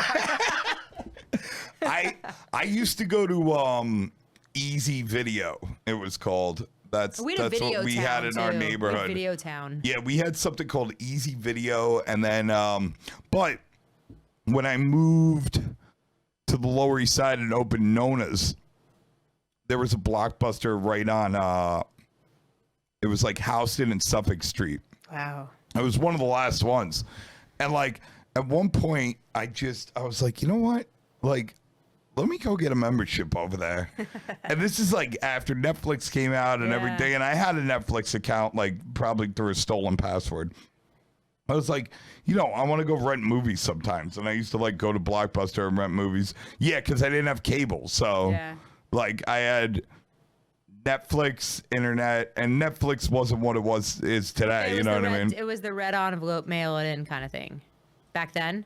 No, it was streaming at that point. Oh, it was? Okay. I didn't, but I just had a stolen password to stream, but there just wasn't as much stuff on there. So like if a new movie came out and I really quickly incurred a lot of late fees. Yeah. Bend's, Oregon. Bend's, Oregon? Oh, that's Bend's, the last. Oregon. Yeah. It's the last. I wish that Netflix had, like, you know how they have all the categories? I wish they had a pizza category that they just have all the movies that have pizza relevance in them, and we could just watch our pizza movies anytime we wanted. Somebody, at the very least, somebody should like just have a website or a YouTube channel devoted to that. I think this is something that Shaylin would probably be really game to do. That is That's a good something she idea for would totally Shayla. do, yeah. Hey, listen up out there. Nobody's allowed to steal this idea. You fucking heard it here first, all right? Or else I'm going to find you. I got your back, Shaylin. Yeah, no, Shaylin should definitely do that. So how did the whole like Munchies thing come about?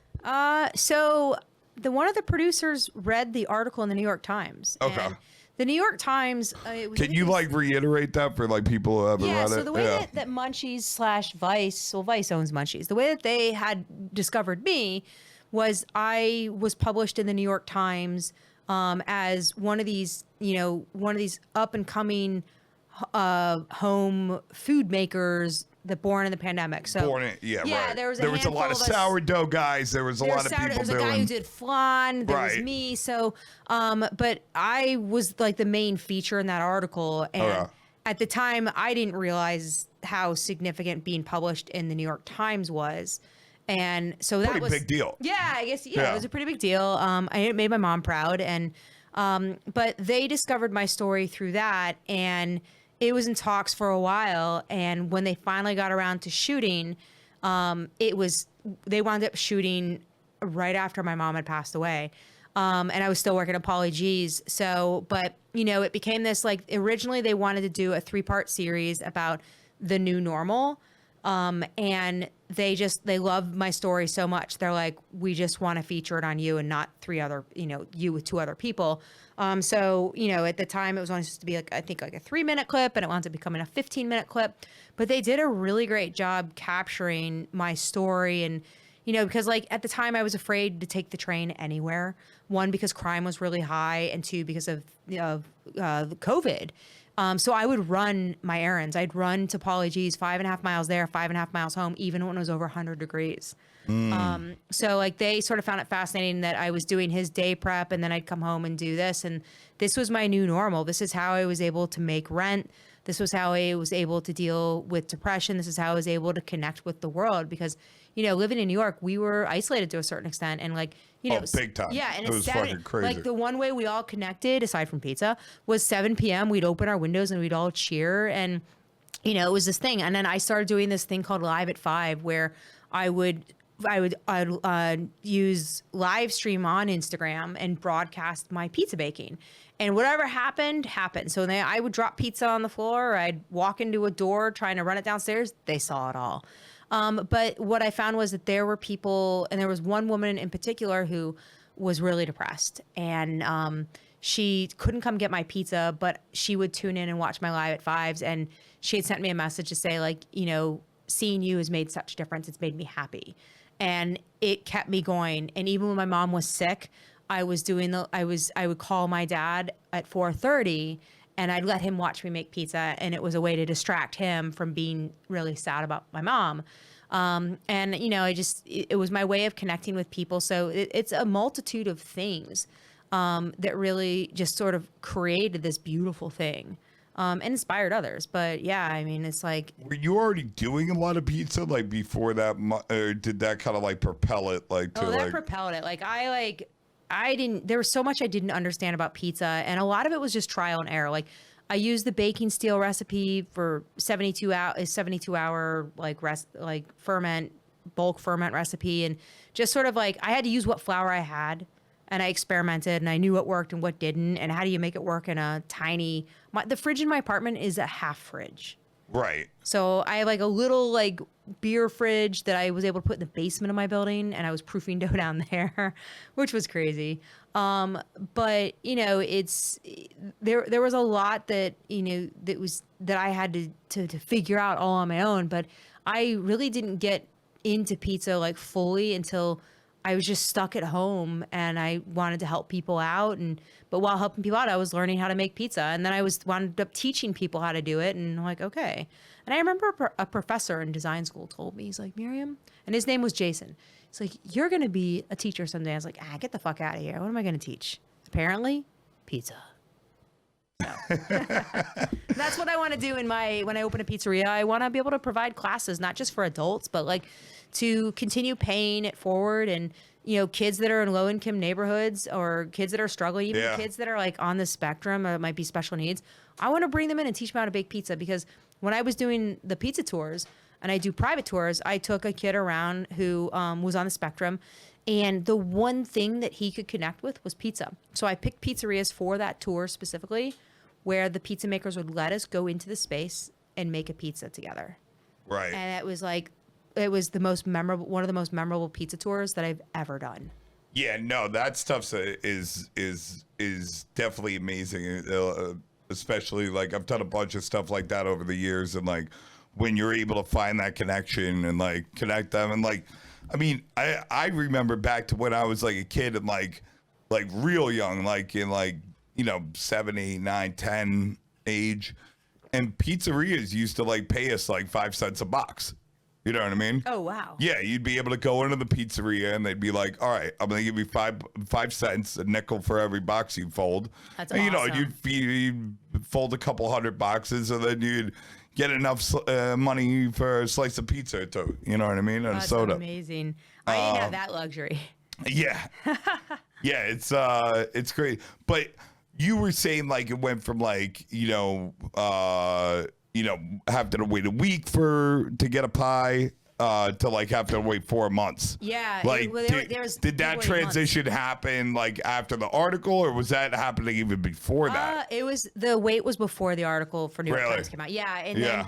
then, there was Thrillist did something, Food and Wine. The Food and Wine's done a couple things.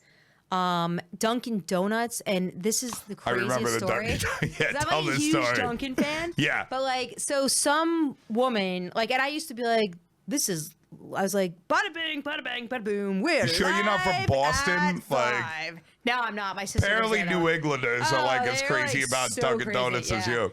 Oh, by the way, fun fact, just before you tell Yeah. the story, I just have to tell you this because otherwise I'm going to have to forget.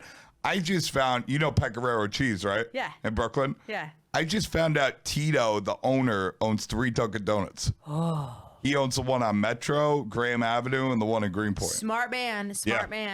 Just found that. I was like, what? Yeah. Are you serious? He's like, yeah, he's had it for years. Like Starbucks and Dunkin'. It's like Starbucks is like, all right, I want my good quality hipster, or not hipster. I want my good quality shishi fro coffee. But like Dunkin', it's like, yo, I want the dunks. Like it is. So stuff that's so what it cool. is. It's the so coffee, cool. right? Actually, Coffee's not even that great. It's like that. Just like it's real. Like you walk in there and they're like, all right, you want to, like, the afternoon special right now is $2 for a medium. All right, totally down for that. But like, they're just cooler. Like their merch sells out in under an hour. I will say Really? that I do have the onesie. Yeah, It's yeah, in that's what I it's saw in a you garment in. bag and protected. Okay. Because those things are collector items. Not that I'm ever gonna sell it. But yeah. So what happened was the craziest story at Dunkin'. I'm a diehard Dunkin' fan. Is that some woman found a box on the ground, and I say your pizza box is like the most valuable asset with branding. So she found this pizza box on the ground, and inside of every box I write "for mom." All right, because it's like, and if people don't know my story, they'll look it up, and then they can watch the documentary, and Right. and then they know why the pizza, a big reason why that pizza is so special. But so she posted this on Instagram, and she's like, "Wow, someone's mom is really lucky." And somebody else who would come every Friday to get my Michael Jordan pizza, she was like, "Oh, that girl actually has a really good story." And so the other woman watches the documentary, and then she tunes into Live at 5 and listens to me being like, "Bada bing, bada bang, bada boo, Live at 5, unofficially sponsored by Dunkin' Donuts." And as it turns out, her cousin was the head of PR for Dunkin', and she's like, "You've got to hear this girl's story." So Dunkin' Donuts reaches out to me. I nearly had a heart attack when I read the email, and they're like, "We would like to do something national with you." So they did a national spotlight on me. I took over their stories for a full day. Really? Got a bunch of new followers, but best of all, they sent me a care package of Dunkin' swag. And then after that, there was like, for the next month, people were picking up pizza and giving me a thank you card with Dunkin' Donuts gift cards. So I swear I have like $600 worth of Dunkin' Donut gift cards still.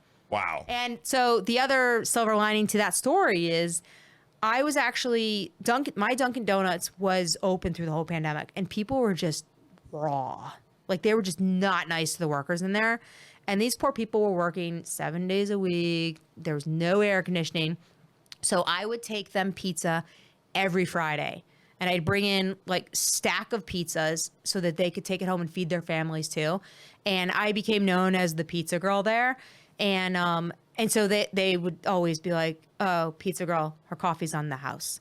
But like I had a special connection with that team. And so when, I told Duncan, I'm like, by the way, can you guys give a huge shout out to this crew at that Dunkin', because they have gone through so much, right? And they continue to serve coffee through it all, and they're still standing. And like, it's just I still go in there once a week. Not even like whether I'm getting coffee or not, I just go in there once a week, put a couple bucks in the tip jar just to remind them that they're like awesome or they're fantastic, and just to thank them. Like, and that's one thing I try to reiterate to people is like, in the food industry and the food service right now is that, people, we all have been working through this, and there's some people didn't have a choice. So I say, remember that if you have that spare change, give it to somebody who might need it. So when you go to a restaurant and there's somebody serving you, I think that now, at least in New York, has become more customary for people to over tip.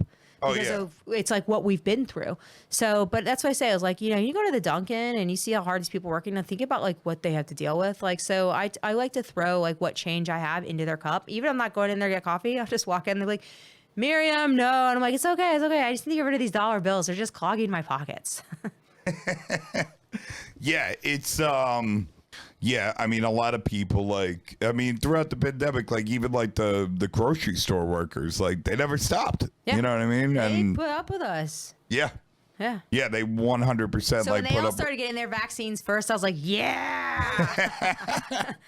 I mean, as they should. This is what's up. Yeah, Wall Street said it at home. So what with the I just want to mention, I was like, this was going through my head. I remember it, like, just because you're talking about Dunkin' Donuts, I remember that my Aunt Kathy, like, it was always a weird thing. She, I think still to this day, if I'm not wrong, but she won't drink any other coffee than Dunkin' Donuts. Are you guys from Massachusetts? No, we're from Brooklyn, but it was always a weird thing. Like, she's the only one in the family who does this. Yeah. I think in Massachusetts or New England, it's like everyone in the family like adheres to that That's rule. what they do. Yeah, but we just had one. And it's funny because in Massachusetts they're so particular. Like those people do not like. It's summer. I switched to iced. Not in Massachusetts. Those fuckers stay hot all year long. Yeah, it's kind of they'll cold stay cold all year long. And I'm like, it's Boston. You know how cold it is, and you're drinking an iced coffee. What is wrong with you? Right. But you know what the cool thing you can get in Boston, because that's where the flagship stores are. Is that where it started? Yeah, Dunkin' is a Boston company. I have no idea. Yeah, Massachusetts. That's why they're all so serious. That's why they're serious about it. There was a guy in my building that had a Dunkin' Donuts tattoo on his body. I'm like, and of course my sister's like, no, don't you dare, don't you Dunkin'. So they have a Boston cream munchkin. Ooh. I swear my dad. That's my favorite donut.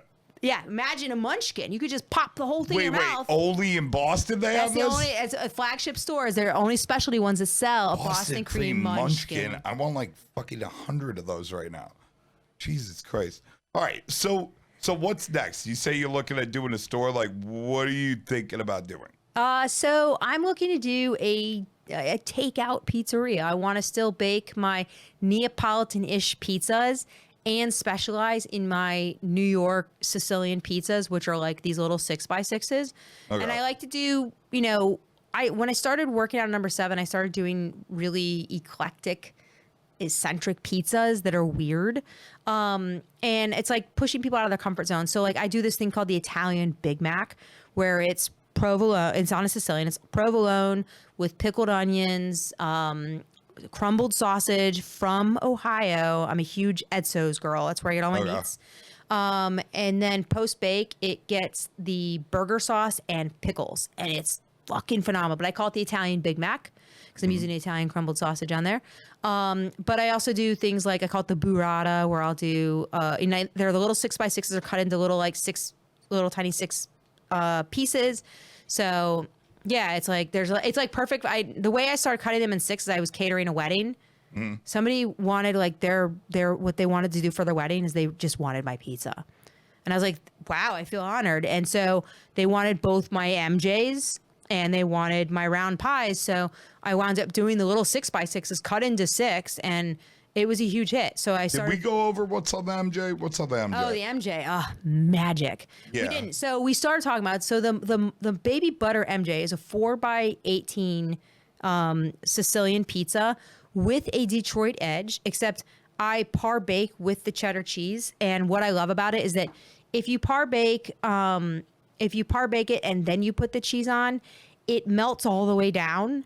And I think it's just too much. So what I do is I par bake it with frozen white cheddar, and it only goes halfway down. Okay. So that way you're getting a nice balance of like the salty caramelized cheddar, and then you get the butter crust underneath it. Like, so it looks like you see the divide. It's kind of like, you know, like when you were mixing your flours earlier and you do the 3 parts and you're like, it looks like the sediment, like you can see the layers of the fossil. It's like one of those like sand things down the shore. Yeah, there's like a very distinct line. Like if I ever did a pizza competition and they'd be like, fail, and I'd be like, are you kidding? It tastes great. I don't care. But so what I do is I use grande whole milk cheese. And then I use the sauce that I use for my regular round pies. I season it, but it's still uncooked. A little bit I make it snow with some Romano cheese, some Partana extra virgin olive oil. And then I pop it in my dingy oven. It's like total piece of junk oven, but it's got 2 baking seals in it. Not even sure what the temperatures are, because people are like, well, how do you know when it's done? Like, how long do you bake it? I go, I watch it. I know that I have to rotate it between 2 different shelves, and I have to flip it around a couple times. But when you pop it out, this pie has like that nice dense texture that you have for a New York Sicilian, but then it has this crunch. And I tell people, if you want it even crunchier, just reheat it a little bit in the oven and it's magic. But people were going nuts over this. Like it's inspired by Forza Pizza's mine takes 23 hours to make. Michael Jordan. It's a red top, the Bulls. And then every one of those pies comes with a vintage Michael Jordan Valentine from 1990 that I bought on eBay. Wait. Yeah, I am crazy enough that I went on eBay and I bought as many of these 1990 Valentine's Day card kits. Remember, you used to get them when you were in elementary school. Oh yeah. So I bought as many as I could from 1990, and every one of those pies, they get a little cheesy note on the back. And I'll tell people, yo, don't throw this card away. It's legit 31 years old. And they're like, are you crazy? Do you know how much it's worth? I go, it's either worth $100 or it's worth next to nothing. But for me, there's no price you can put on it. But it's one of those things that like people kind of collect. Yeah. So I have a certain, like those pies tend to sell out in under an hour when I post them online. But when I open the pizzeria, I want to specialize in offering my baby butter MJs in both the 4x18, which, by the way, every square has 2 sides of crust. Wait, 4x18 is like this by like that. That's why I can't fit in my oven. I got to bake it at a diagonal. Huh. I think I have one of those pans and I can't even fit it in my It's good Capone for oven. focaccia. Yeah, it's good for focaccia. But like, how big's the lip? Is it? Oh, I get about maybe 1.25 inches. It's pretty thick. It depends on the day. Like if I'm having a good day and I'm cause like, you know, it's like wake up in the morning and I got to reball it and then I let it proof out again. And then I spend like 3 hours dimpling it out. So depending upon what time I dimple it out, if I'm late to it, they're going to be about 1 inch thick. If I'm on my money, they're going to be 1.25 inches. If I am really like ahead of time and I dimple it out and I let it sit all afternoon, they're going to be really tall. So I got in the habit of actually par baking them 2 days early in order to ensure it gets the exact thickness I want. But there's always like a little like 1/8 of an inch sliver that I cut just to see for consistency what the crunch is like. But yeah, I mean, and there's some days where I'm like so dissatisfied. Like if I mess up somebody's, I'll be like, can you come back next week for another one? And it's on me. I just want to make sure you have it the way it should be. Right. And they're like, are you kidding? It tastes great. I'm like, I know, but like, I really want it to be a certain way. Does you keep on, like, I always, like, the pictures that I see of your pie, like, what's the difference between a Sicilian and a Detroit in your mind? A Detroit is going to be much lighter. Okay. Like airier, taller, and it has like that cheddar, that caramelized cheddar cheese. No, not even, no, it's block cheese. Right. The caramelized block cheese that looks like a fence all around. Okay. So I know we've had the conversation. Is it Detroit? Is it New York Sicilian? I'm like, it's a combination of both. But I do make a Sicilian pizza that's distinctly different than the Michael Jordan pie. And that one, like, I was like, I'm only gonna make one sheet a week because there's just so much that goes in, especially if you're making it at home, so much energy and effort to And go. what are you doing with that pie? So it's gonna be a similar process, except the cheeses and the sauce are all different. Okay. And it doesn't have the cheddar edge. Okay. Yeah. Yeah. So, but that one, I was using Stanislaw they have the little piccolo tomatoes that come in a jar, and they send it as a gift. Oh yeah. The little I've got cute it. jar. Yeah. And so that's the tomato I tend to use on that one, and I ran out of jars, so Yeah, those they sent you super like sweet. 6 yeah. little jars. And it's like in this like nice padded box. Oh, like, I have one unopened upstairs. Yeah. Oh, they're if you great. want. You can eat those like candy. Yeah. So good. Yeah, I didn't open it because I was just like, you know what? I just want to never open this. This thing is too cute. I just want to save it and show people like what the Stanislaus quarter passy family like does. Yeah. So I opened up a jar of them last week, and my girlfriend's like, "Oh, you must really love me if you just opened this jar of tomatoes." And I'm like, oh, I just don't want to. I don't want to pop open 2 large cans, and I had that jar. But yeah, so yeah, I have to actually use those up this week. So somebody on Friday is a couple people are gonna get. So a you're little bit of still doing the pizza out of your house? Yeah, because like I can't do the Sicilian out of number 7 because Right. It's just I haven't figured out how to engineer that yet. But I am looking for a space in the interim until I get a space open where I can just basically go in and prep all the dough. I mean, like that whole process of making those, because you haven't taught me yet, but like it's, I make all the dough before bed. And then I wake up the next morning, I reball it, and then I just spend the rest of the day dimpling it out. Like the process that I go through to make that pizza, I'm yet to figure out a way that I can achieve that without all of that work. And I don't know if it's just like, once I have my own pizzeria, I just basically have like 2 days of par baking a ton of those and then putting them in the walk-in. Right. And then bada bing, bada bang, bada boom, and just bang out 100 at a time one night. But that's what I'd like to do in the new space. It's like Sicilian night, round pizza night. And it's limited. So I'm not going to my goal isn't to make a ton of money selling a ton of pizza. My goal is to make limited number of pizza each night. And when it's gone, it's gone. Get in line, come back again. Because I want to keep it special. The amount of energy and the quality and just the attention to detail that goes into it. I think it really translates through the pizza when you eat it. So like, what is this like? I know obviously you're in like the initial planning stages and you don't have all the answers, this and that.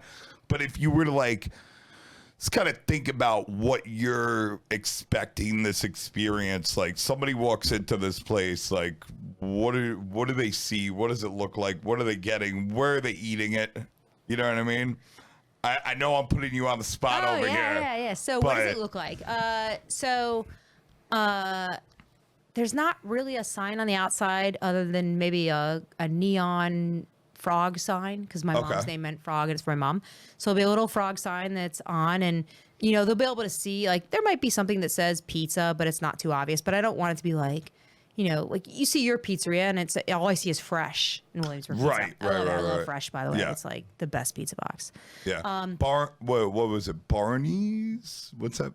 Barney's is like that. Oh, Henry Bendel that had the stripes? Well, no, Barney, I think it was Barney's. One of the big retail clothing stores a few years back actually ripped off our exact design and did T-shirts. Oh, so then you made a little pretty penny off that? No. We made You just nothing. let him go for it? Yeah, Whole Foods. I don't know if they're still doing it. I saw the Whole Foods. Did you see the Whole Foods thing?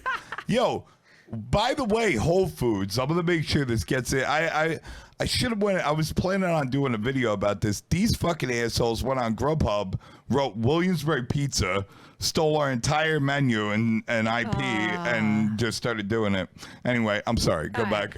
Yeah. So okay. So you know what? I will put a Williamsburg pizza on my menu, but you're gonna have to make it, and then you get all the profits. But yeah, that's. No. How about I just put a framed photo of us on the wall together? eating some fresh pizza. That's all. That's all. All right. But yeah, so you walk into the pizzeria. My vision is this, and it's takeout only. There are going to be a couple little tables in there that people can sit down, and there'll be outdoor seating. But my whole thing is that I don't want to sell by the slice because I want people to enjoy the pizza while it's fresh, while it's hot. And there'll be different. You can't get the Sicilian every night. You can't get the round pie every night. It'll sort of alternate, like one specialty per night. But the other unique thing that I'm looking to do with that space is I want to be able to sell some stuff retail for other local Brooklyn food makers. Like I have a friend who makes ice cream that's incredible. Her name's Mona. And then there's a cookie girl named Gracie Baked, and she makes what I call unicorn cookies. But I'm looking to actually open up a space where she'll be able to bake her cookies during the day, and I'll be able to bake my pizza at night using the same oven. But I like the idea of keeping a limited number of nights and then offering some sort of pizza school, teaching people how to use the Uni ovens and possibly Breville, because what I found as a home pizza baker, it took a little bit of skill to figure out how to use those ovens effectively. Yeah, no, so 100%. I'm a pretty good teacher, and I've gone through all of the hiccups and the speed bumps that along the way. And I thought, how great would it be that if I had a space where I could provide those classes and teach people the love and craft of making pizza in my own unique way, to be able to pay it forward and to offer classes for kids. And to, like we were talking about earlier, just to sort of give back. But, my vision of the space, it's simple. It's beautiful. It's going to be rustic. It's going to have some tie-ins to New York. But, I just want people to be able to walk in the space and they can learn about who my mother was and my journey in New York and how I came to be. But literally 2 years ago, I wasn't making pizza. And I think that's one thing that people are pretty surprised by. You're making some of the best pizza that we've ever had. And I'm like, well, I think it's just a lot of love that goes into it. I mean, you look at your pizza and it's and you taste your pizza, you're like, God damn, this is some phenomenal pizza. That a lot went into designing and creating the pizza that you sell in your own shop. Yeah. I mean, I just, really all it is not taking shortcuts and then just believing that, doing the right thing by the product is possible, and it's also possible to run a business based on that. That's literally all it is. Yeah. There's a lot of guys out there that make subpar pizza, and there's a lot of guys that are dear friends of mine that do this, and the only thing stopping them from making great pizza is, I think it's two things. I think it's one, a big roadblock is when you think you know everything. Yeah. Because once you think you know everything, you can't learn anything. And another huge thing is, the mentality that I can't spend 2 or 3 or 4 days making a dough. And, I'm never going to be able to teach somebody how to make pre-ferment or a starter culture or, whatever that is. And that's just not going to work in the business. And I can't spend the time every day to weigh my ingredients. And it's with all these things, once you get a system down with anything, it works. I remember when I was transitioning to using number 7 space and, I had to commercialize the process and you came in and you helped me. And I remember thinking, oh man, I'm going to have my weekends back. This is going to be so much easier. But then when you're like, yo, pre-ferment. And I'm like, no, Nino. No, pre-ferment. This is how you got to do it. You want it to be good. Pre-ferment. I was like, well, I'm going to teach you your next level of that soon. Excited. And then you're just going to be able to carry it around with you. But the thing is no more refrigerator. We're getting rid of the fridge. Right. Well, right now I have two I have Sir Mix-a-Lot Senior and Sir Mix-a-Lot Junior. Junior's in my fridge and Senior is at number 7 in their walk-in. Because I'm like, oh shit, I got to make a pre-ferment and I'm at home right now and I'm not at the pizzeria and I've got to do it right now. So now I can if I have to mix it and take it down there, I can, but I prefer to just do it there. But I remember I was, it's I didn't know what any of this stuff was. And I remember being very scared to say to you, can you teach me how to use a mixer? I have no clue. I remember, I borrowed your mixer for 3 weeks. And I think I loaned it to you. I'm borrowing this mixer because I don't understand why you're not using it. Yeah, and this is I fucking sat there for crazy. 6 months. So for those who don't know what we're talking about, Miriam had, I think it was like a 8 kilo or 10 kilo Sun Mix sitting in her apartment, not being used. And I was like, what the hell are you doing? Like, you're mixing all this dough by hand? By hand. It's like, I don't know how to use a mixer. And I'm like, taking this mixer off your hands. I got to do some R&D real I quick. told you could borrow it. No. Yeah, I borrowed it for like 3 weeks. Yeah, And so then that's I what made we you did. drive it back over. I was like, score, I don't have to carry this Yeah, anymore. I had to carry it up like 3 stories. I'm like, and the thing is like, what the end result of this whole thing is that I thought that, you know, having a 3-day process was a pain in my butt. And then Nino comes along and gives me a pre-ferment. I'm like, fuck, now I'm at 5 days. And I know you're going to shave that down a little bit, but like, why is it because I'm doing, I'm doing my pre-ferment 24 hours before. right. And then I'm doing a 2-day bulk ferment. And then I'm doing almost a 2-day proof. Well, like now my whole philosophy is like, obviously, like, I mean, this is my philosophy on the whole thing, broke it down. And I don't care if you're making bread or New York style pizza or Neapolitan or brioche, or it doesn't fucking matter. It's about, you know, getting your salt and like whatever your inclusions are right, figuring out the right flour that you got to use, getting to full gluten development, and then like this whole like 4-day ferment thing where I say like most people that do like a 4 or 5 day ferment, like the first time I ever heard about this was when like John Arena was doing it, and he was like, oh, I'm fermenting my dough for 4 days or 5 days or something like that, and I'm like, wait a minute, but what do you like? How long are you leaving it out? Oh no, I put it right in the fridge. I'm like, okay, so we got to be clear about this. You're like really, really, really slowly raising your dough over 4 days, but you're not doing any kind of warm ferment or this and that. So it's like if somebody leaves their dough out room temperature for 12 hours or 8 hours or 24 hours, like how much time in the fridge, like fermentation time, is that adding to it? Is it quadruple? Is it times 10? In theory, you know what I mean? Slowing it down by putting it in the fridge. 100%. In theory, that's what you are doing. Yeah. So like the whole point in like long fermenting things is to create acetic or lactic acid, depending on whether you're doing it warm or cold. And that is going to create starch resistance and better digestibility and better flavors. And, there's a million different combinations of how you can achieve this.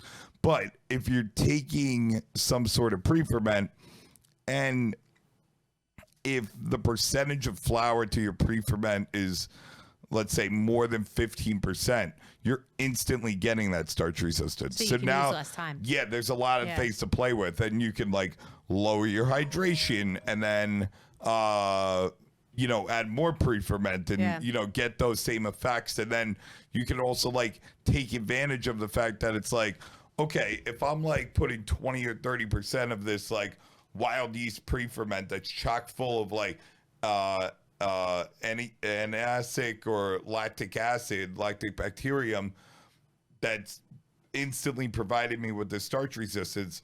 Well, can I use my IDY or my baker's yeast to, create aeration and create different effects because I already got that thing. So now I'm like fucking with that shit. But it's a crazy thing. And there's a lot of ways to do this, and none of them are wrong.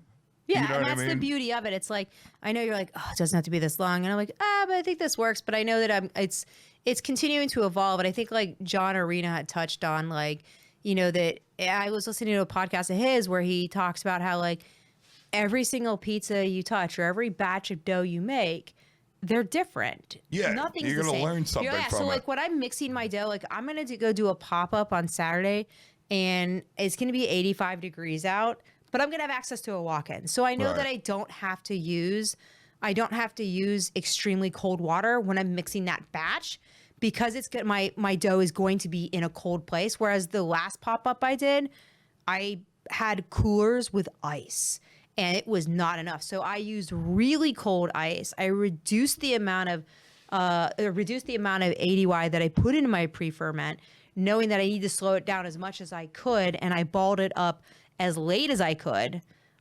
before the event, just to make sure that it wasn't going to overproof at the event. But like, it's like I'm like, it's never really exactly the same, but like overall you have that flavor.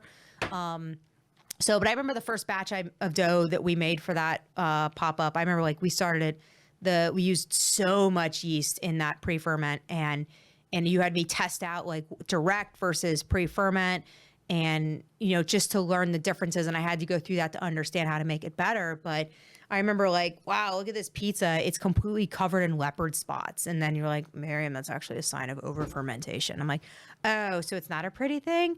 Well, at Caputo Cup, no. Right. Yeah, it's no, I mean, that's the biggest thing. Like one of the reasons why I make sure everybody like knows or understands like baker's percentages is because like every day that like once you understand it, it like becomes like second knowledge to you. Once you're putting like, if I'm making a 5 kilo batch of dough, it's like 3% 150 grams of salt. You know what I mean?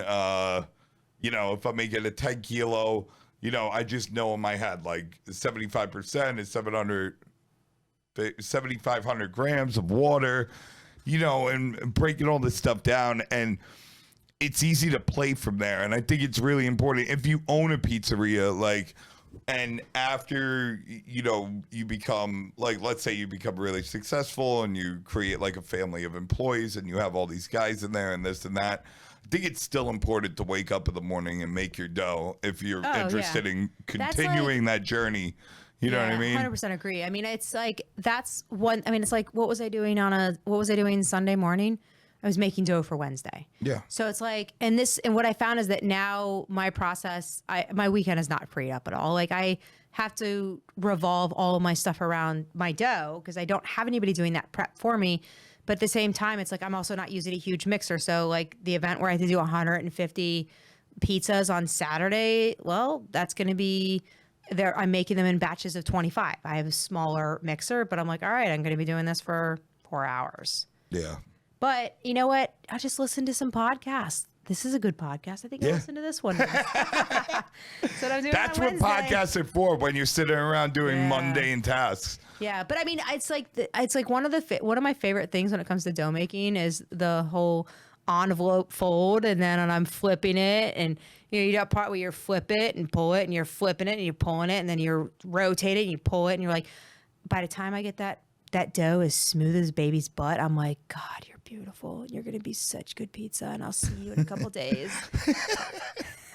That's amazing. You have to be a pizza maker to get it. But like, it's like even in my own pizzeria, like I do want to open up another sit down, which is wood fired. I always want to be involved in not just the prep process, but the actual baking. Right. So I don't foresee myself hiring a huge staff and just sitting in the office or just sitting there eating pizza while they're baking. I foresee myself always being a part of that small team, creating that magic. Oh, you just gave me the best idea in the world that I'm gonna tell you off camera. But I think I have kept you here too long. Yep. It's 8 o'clock. You've only given me 4 shots of espresso today. I've only given you 4 shots of espresso. But we're going to wrap this up. I love having you here. I can't wait to have you back. Thank you. And we will keep you guys updated on our website and Brooklyn Pizza Crew on Instagram, all the cool things that Miriam is doing. Thanks a lot for coming on, Miriam. Thank you. Are the fucking As shit. I say, have a sliced day. Okay. Bye-bye, everybody. Pizza out. Oh, that was great.